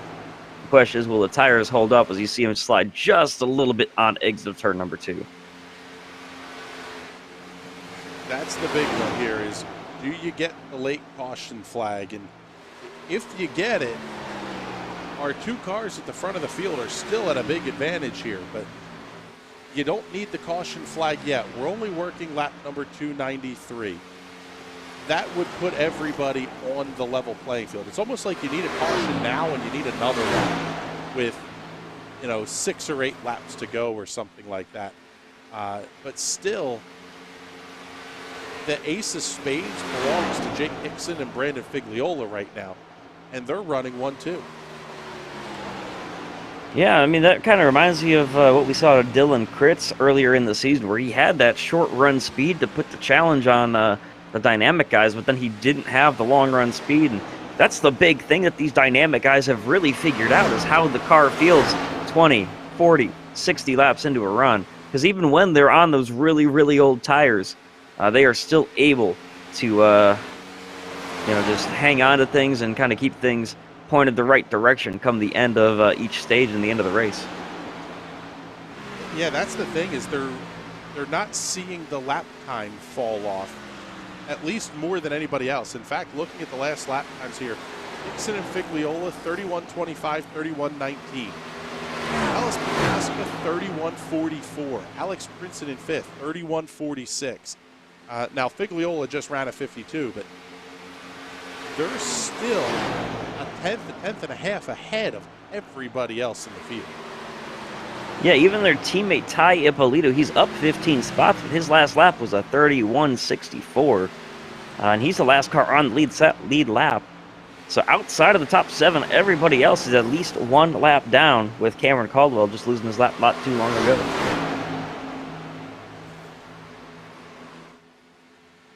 I'm like I said, you can color me shocked here that we haven't seen, 1, more caution, and 2, the gaps that we're seeing open up here.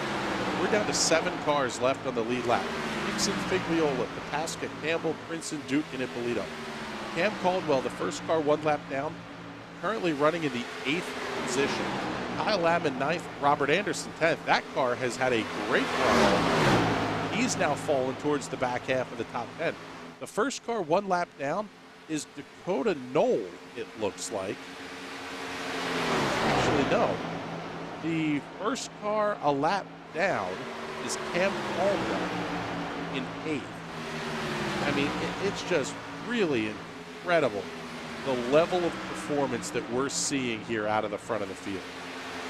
Yeah, and we're about to make it all the way up to 7th place a lap down there. You see your leader, Jake Hickson, right behind his teammate in the 19.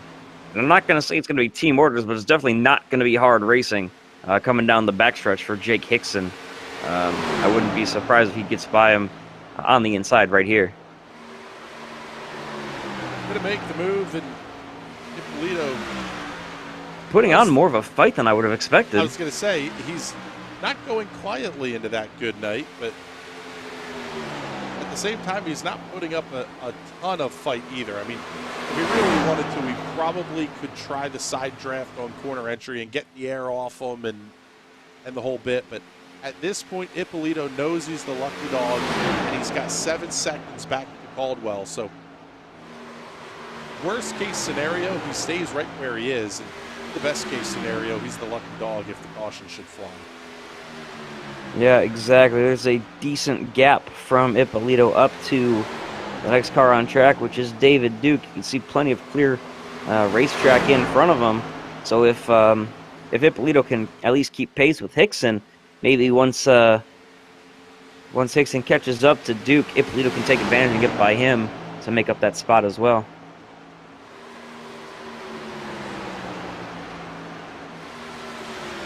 So we're going to be down to 25 laps to go this next time by the start and finish line. And there you see the timing and scoring tick over. Just absolute utter dominance. We expect this at this point out of the Dynamic team. It's not the singular car, though. Jake Hickson is really putting on a show here tonight and looking for his 3rd win in 6 starts this season. He's got 4 top 10s, 3 top 5s, and quite frankly, a number that is almost shocking here.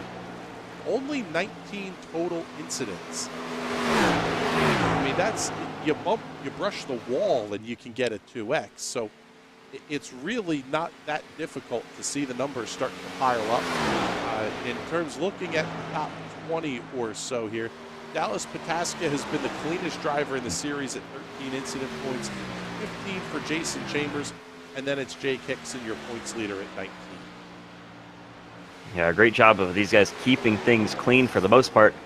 Some guys there in the top 10, of course, maybe not as clean, but yeah, I mean, these guys are just very respectful racing, and they had some discussion in the league channel, the administrators of the league, the guys that put everything on, putting out a new rule set with kind of just, you know, warning levels and penalties, and kind of clarifying how that works for these guys.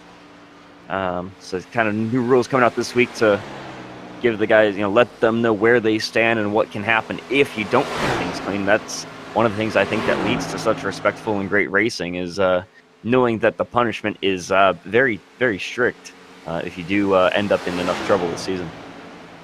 Yeah, I mean, that's now, and granted, this is handled by the in-race admins, but level 1 is receive 1 race warning. So that means you've gotten a talking to here at some point. Level 2 is receive 2 or more race warnings during level 1. So that means you're continuing to drive a bit like a knucklehead while you've already been taught. you get up to level 3, 4, 5, and 6. Now you're starting to get into some pretty significant penalties. Level 3, you start the race from pit road and can rejoin the race when the leader crosses the starting line after lap 1. So you're almost more than a lap down. You have to sit in your pit stall until the race leader has completed a full lap. Level 4, it's a 1 race suspension. Level 5 is a points deduction, a race suspension, and the possibility of being demoted back down to the Galaxy Truck Series.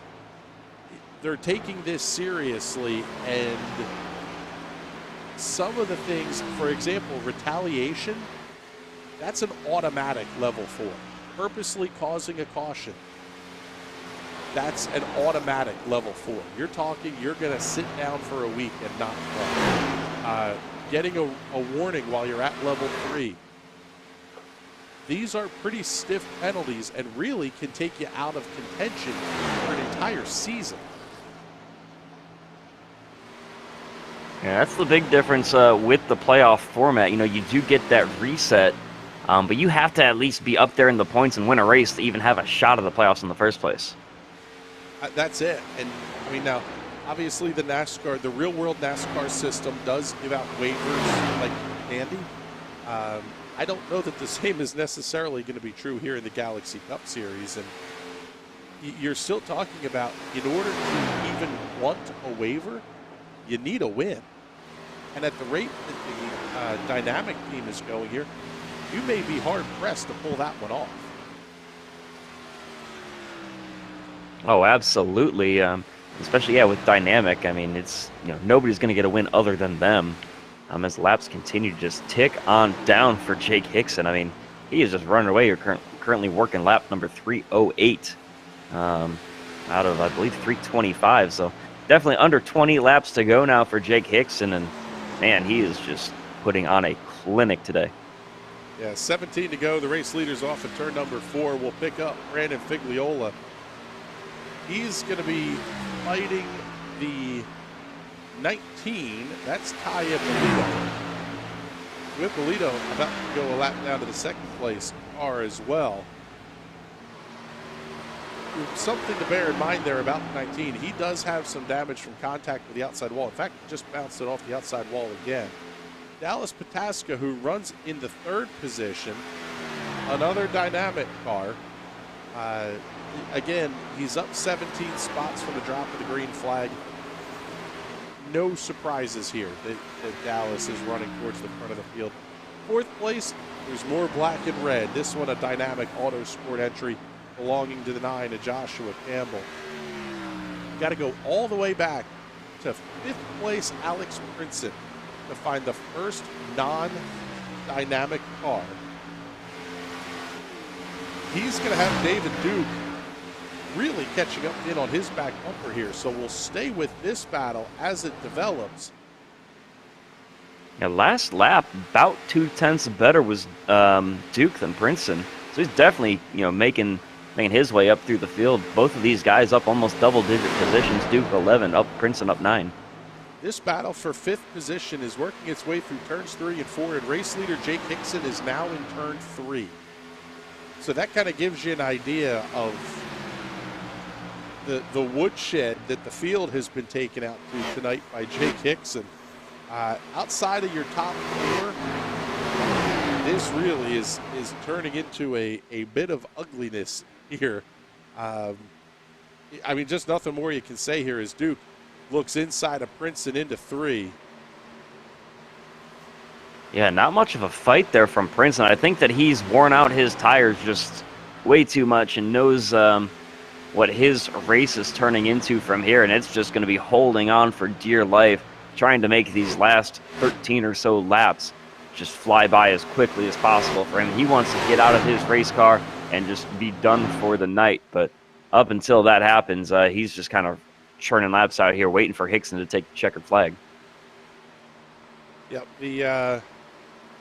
definitely looking forward to a frosty beverage of some sort at the conclusion of this one. As down to 12 laps to go, and David Duke able to hold on to the top 5 spot here. Like you said, Princeton really not putting up much of a fight.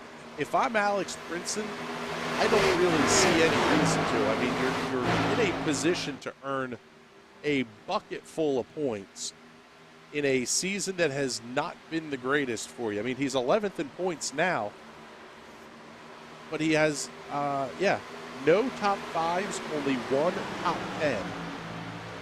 This is going to help him out in a big way.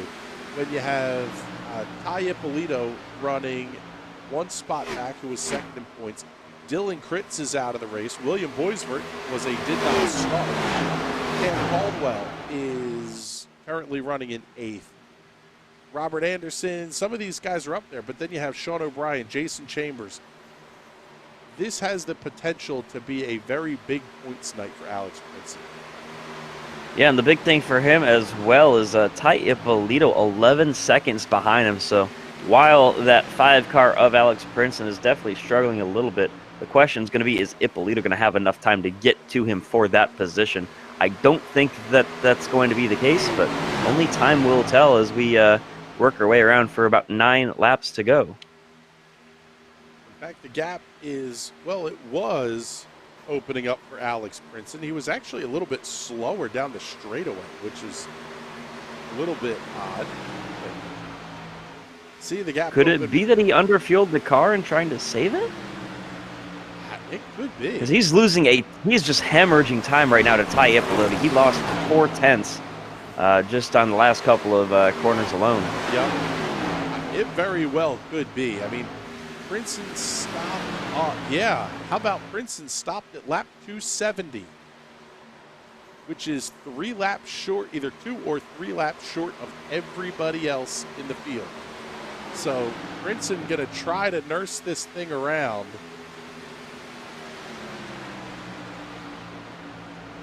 Yeah, a couple of laps ago, looks like, last lap for Alex Princeton was a 32.3. Last lap for Tai Impolito, 31.8. Half a second a lap. That gap now is under 10 seconds. Our math at 70 laps puts him at lap 325. If he doesn't get to lap 325, he's going to fall back to about 10th position here. So he looks okay for a top 10. The problem is if he runs out of fuel with 2 laps to go, now you're going to start to fall through the field a little bit. It would be back to at least 11, possibly 12.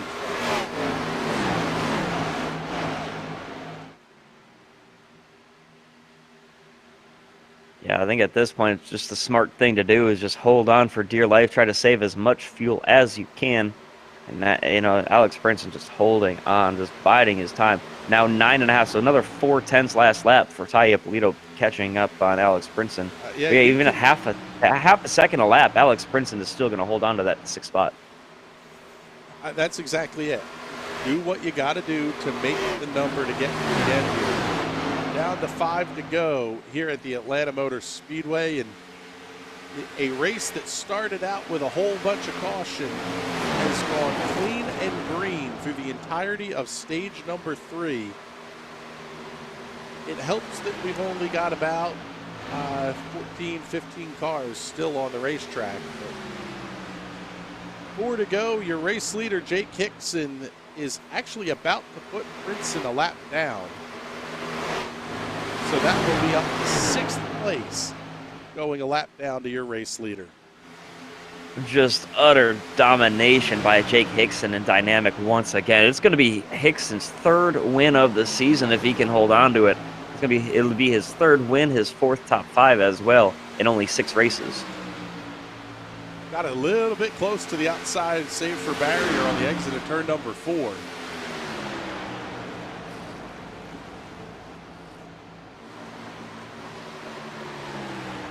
Working through turns 1 and 2, and I don't know what else you can say here about the job that Jake Hickson, quite frankly, the whole Dynamic team have done. They're looking at a 1, 2, 3, 4 finish, and at the rate that Hickson is going, David Duke could be in danger of going a lap down, and Duke's currently running in 5th.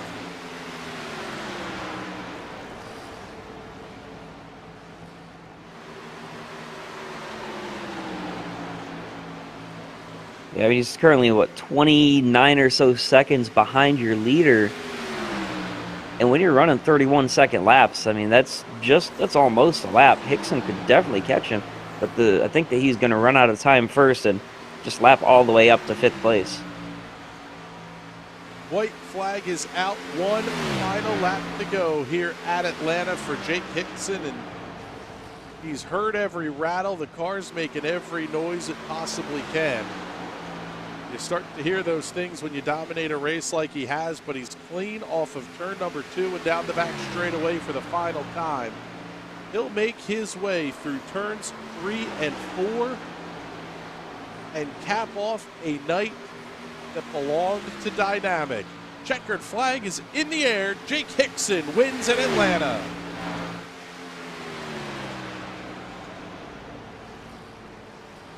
Figliola going to take the 2nd spot as well, 4.5 seconds back. Just some fantastic racing. 1, 2, 3, 4 Dynamic with Joshua Campbell in the 4th spot there as well. Yeah, that was that was about as big as you're going to get here. I don't even necessarily have the words for how dominant that was.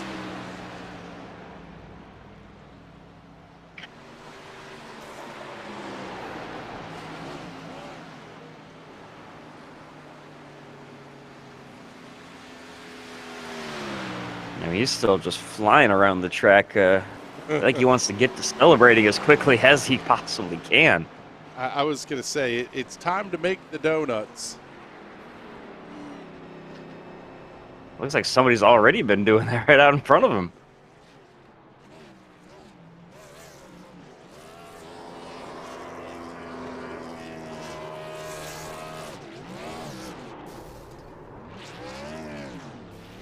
And of course, he clips the back end with the tires there into the grass.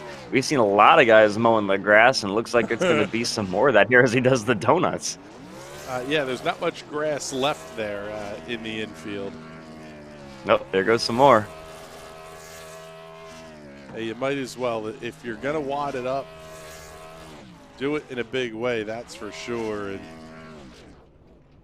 I tell you what, Chad, it was maybe the best part of that race for me was the absolute mastery of tire management by Jake Hickson. Oh, there you go. Grenade the engine. We'll get a new one for next week.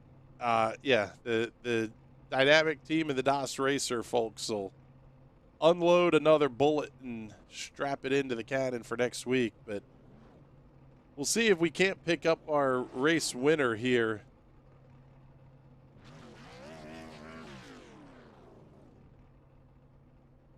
Yeah, I mean, look at all his teammates right there to help him celebrate, and yeah, I mean, just fantastic racing here as we get set for some interviews with your podium finishers.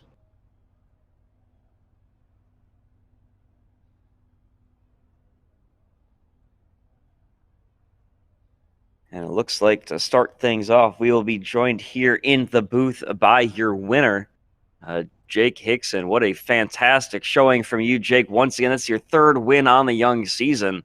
I mean, just walk us through that dominating performance.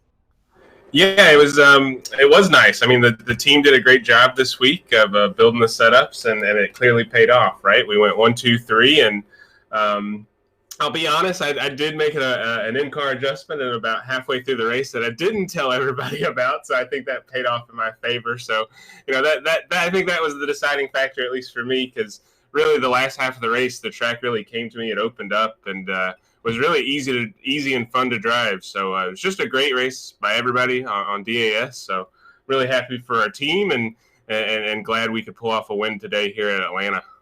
Yeah, that green flag pit stops there at the end in stage number 3.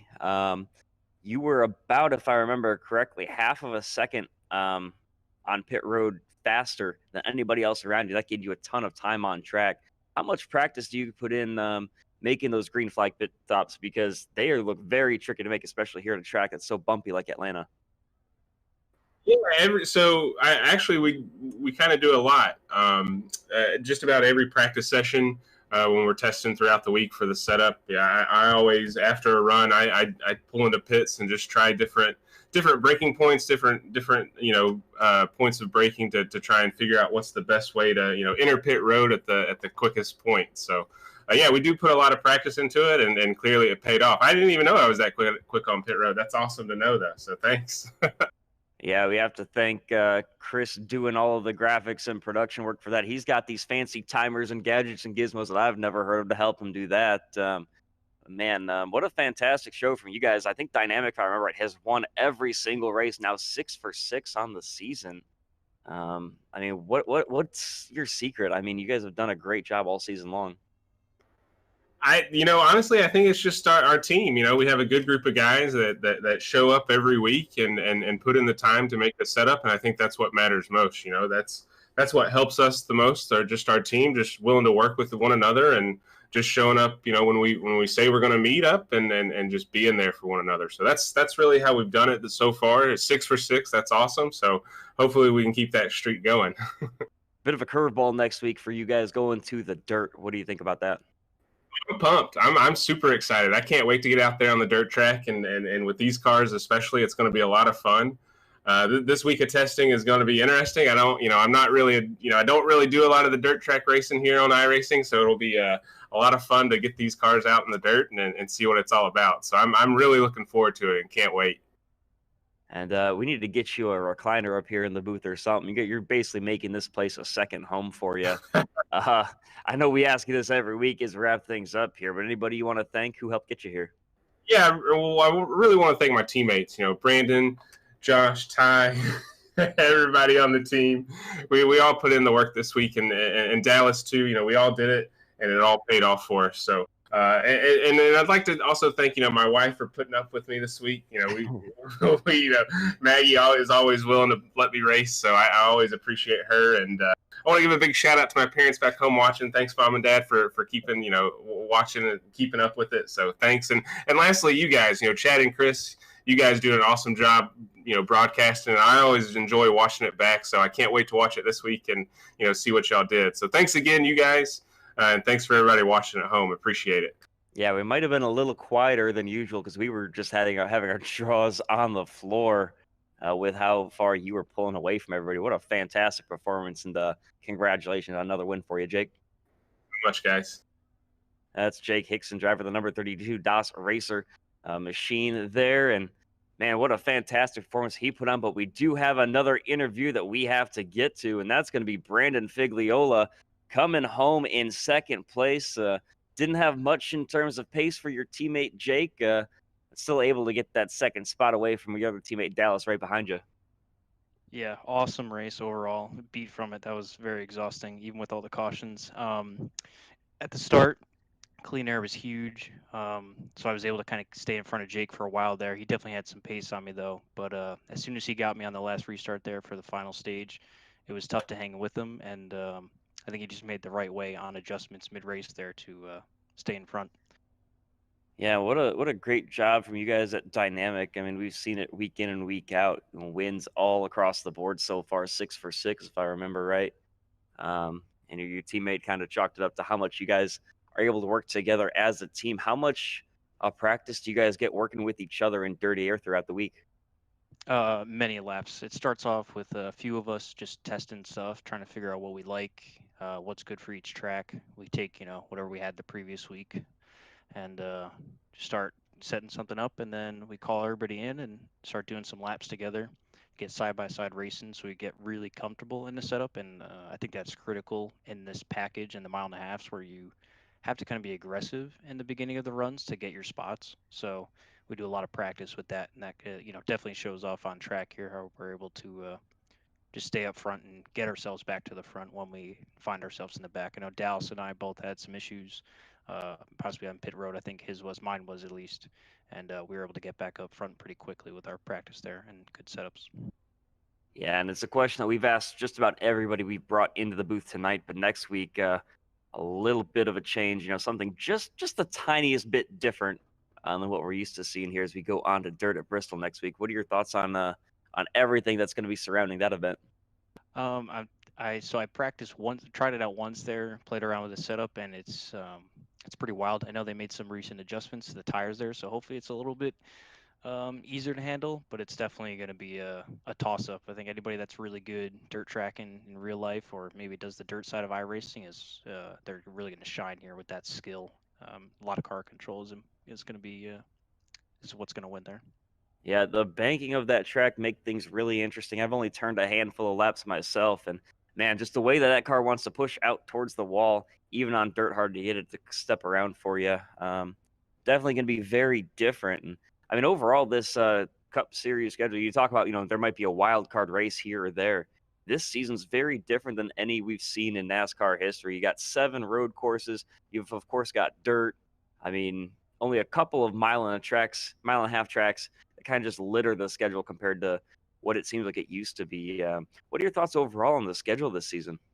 I think it's definitely a needed change, possibly. I know a lot of the mile and a halves are kind of really tough to race on, with the dirty air and the package now. So it's going to be cool to see a lot of road tracks. Definitely bring some new drivers to the stage, to the spotlight with their skills there. I know I'm not great at road courses, as maybe you remember from my showing at Daytona. I was not too great, but I think some of these more road courses that aren't rollables, so to speak, I think it might be a little bit better on. But it's definitely going to be something I have to practice on. So excited for what the season has to hold. Yeah, and as we wrap things up here, man, congratulations on the second place finish. Who helped get you here? So the whole team putting in the hours and the setups, and then parents, I'd like to thank them. They really helped me out through this, and I know they're watching. I tell them every Sunday to go watch the replay and see how I did. So it's a lot of fun here. Thank you. Well, hey, don't spoil the result for them tomorrow because it's definitely a good one for you. Congratulations on your second place finish. We'll see you next week at Bristol. Thanks very much. Have a good night. Yeah, you too. That's Brandon Figliola, driver of the number 7 DOS Racer machine. And we've got one final interview for you guys tonight. A guy that worked his way into the top 5, up 12 spots from where he started. David Duke, what a fantastic run he had through the field.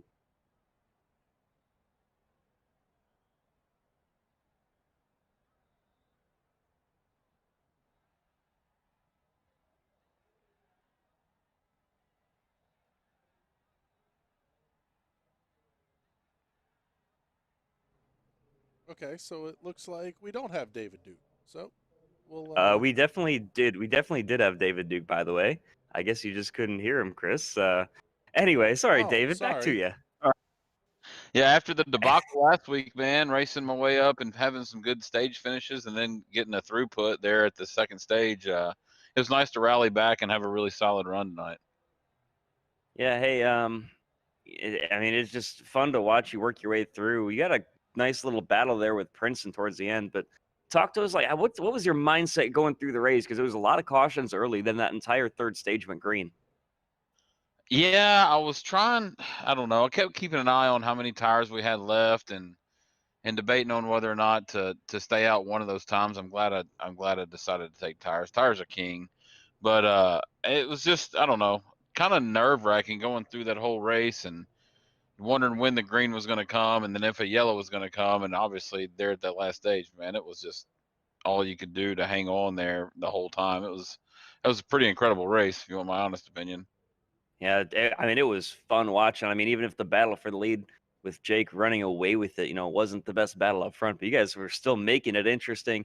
A lot of guys cutting the grass down the front. And I mean, if you want to talk about, getting down and dirty and sliding around just a little bit, we got we actually going to Bristol on the dirt. I mean, what are your thoughts there? Dirty, really down, really dirty, and really sliding around. That's going to be a unique event. That's going to be fun. But yeah, me and Alex Princeton, man, we had a hell of a battle there that last stage right there at the end of the runs, and I know we got together a little bit out of 2 there and wound up keeping them straight. But it was a fun battle. It was a hell of a battle actually.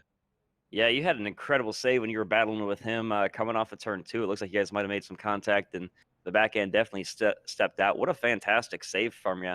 How do you practice, moves like that, just kind of controlling the car?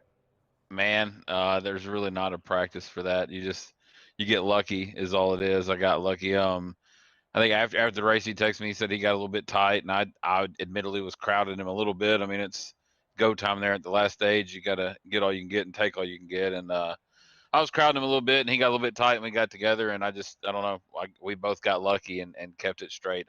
I'm not sure how I steered it to the right and kept my foot in it, and it wound up straightening itself out. Yeah, I mean, you guys put on quite the show out there. A top 5 finish for you, definitely going to help you out in the points as well. But as we wrap things up here on the night, who helped get you here? Anybody you want to thank? Yeah, I got to thank Flavor Bomb Rubs and Spices. A friend of mine, Travis, out of Keller, Texas. He makes his own rubs and spices, barbecue rubs and spices. If you go to fbbbq.com and use code RD21, you can get a 15% discount. Obviously, I want to thank JCTV. You guys do a hell of a job. Great broadcast. And Sparkle and Shine Mobile Detailing down in Hastings, Florida. They've come on board this year and helped me out a little bit. So definitely want to thank all you guys. Appreciate it. Well, I'm not sure that I'm going to drive all the way to Florida to get my car clean, but I can definitely go pick up some rubs and spices. And man, that's making me hungry at the end of this broadcast. Hey, thanks for such a great race tonight, and congratulations on your top 5. Right on. Thanks, fellas. Y'all have a good night. Thank you. Yeah, we do the same. That's David Duke, top 5 finisher here at Atlanta, as we wrap things up here for the Galaxy Cup Series. Chris, real quick, let's run down through the field. We haven't done that yet after the race, with Jake Hickson getting the win. Then it was Figliola and Dallas Pataska, your top 3, with Joshua Campbell and David Duke. Then your top 10 continues with Princeton, Ippolito, Ammon Caldwell, and then Robert Anderson in 10th. And Dakota Nolan, Randy Drumhiller, those guys are a couple of laps down themselves, with Andrew Russo 38 laps down, and Kevin Franks. Dave Fuge Jr., he really struggled, 86 laps off the pace. And then Jason Chambers, 113 laps down in 16th, followed by Medeiros and Taylor. Dane Cruz then 143 laps down, with Dylan Schmidt not far behind him. Then Joshua Gaiman in 21st with Sean O'Brien, and then Hodgson. Zach Probst in 24th, and 25th was Proudfoot. Proudfoot, unfortunate night for him because he had such a promising entrance to the season last week and doing a great job. Then it was Dylan Kritz. Mystery disconnection from him, it seemed like, after missing his pit box. And Josh Coppernoll, Mike Tellier, Justin Boyles, and Dustin Webb wrapping up the field. Chris, what a fantastic show we had tonight. Yeah, that one was a ton of fun. We've got it had a good race tonight, and we've got more coming up here over the next several weeks as well. Next Saturday night, we head to the dirt at Bristol Motor Speedway, and well, quite frankly, I am really, really looking forward to that one. My background in broadcast is on the dirt side of things, and getting to call heat races and a feature for the Cup cars is going to be pretty unreal. Then we head off to Martinsville Speedway Friday, April 9th. Make sure you make the note of the calendars on that one. Richmond, Talladega, Kansas, Darlington coming up here as well. So, I mean, I'll tell you what, Chad, we had it was really a pretty good race tonight for a race that ended with a margin of victory of 4.34 seconds and only 5 cars on the lead lap. It was not lacking for excitement, that's for sure. The highlight reel will have about a dozen cars taking over the whoop section and practicing the dirt early here on the front stretch at Atlanta Motor Speedway. It really was a great night all the way through. Oh, it definitely was, and I can't wait to see these highly skilled drivers take to dirt for the first time in what's going to be 51 years for the Cup Series. Definitely going to be a huge change for next season as we wrap things up here, Chris. Can't thank you enough for putting this together last second with the graphics and everything. You certainly do a great job every week. I am Chad Irvine. We also can't get away without thanking all the people here at JCTV and the Galaxy Cup Series as well for a fantastic show. But that's going to bring things to an end here from Atlanta. We'll see you next Saturday night, where we come to you from Bristol on the dirt. For Chris Graham, I am Chad Irvine. We'll see you in 1 week at Bristol.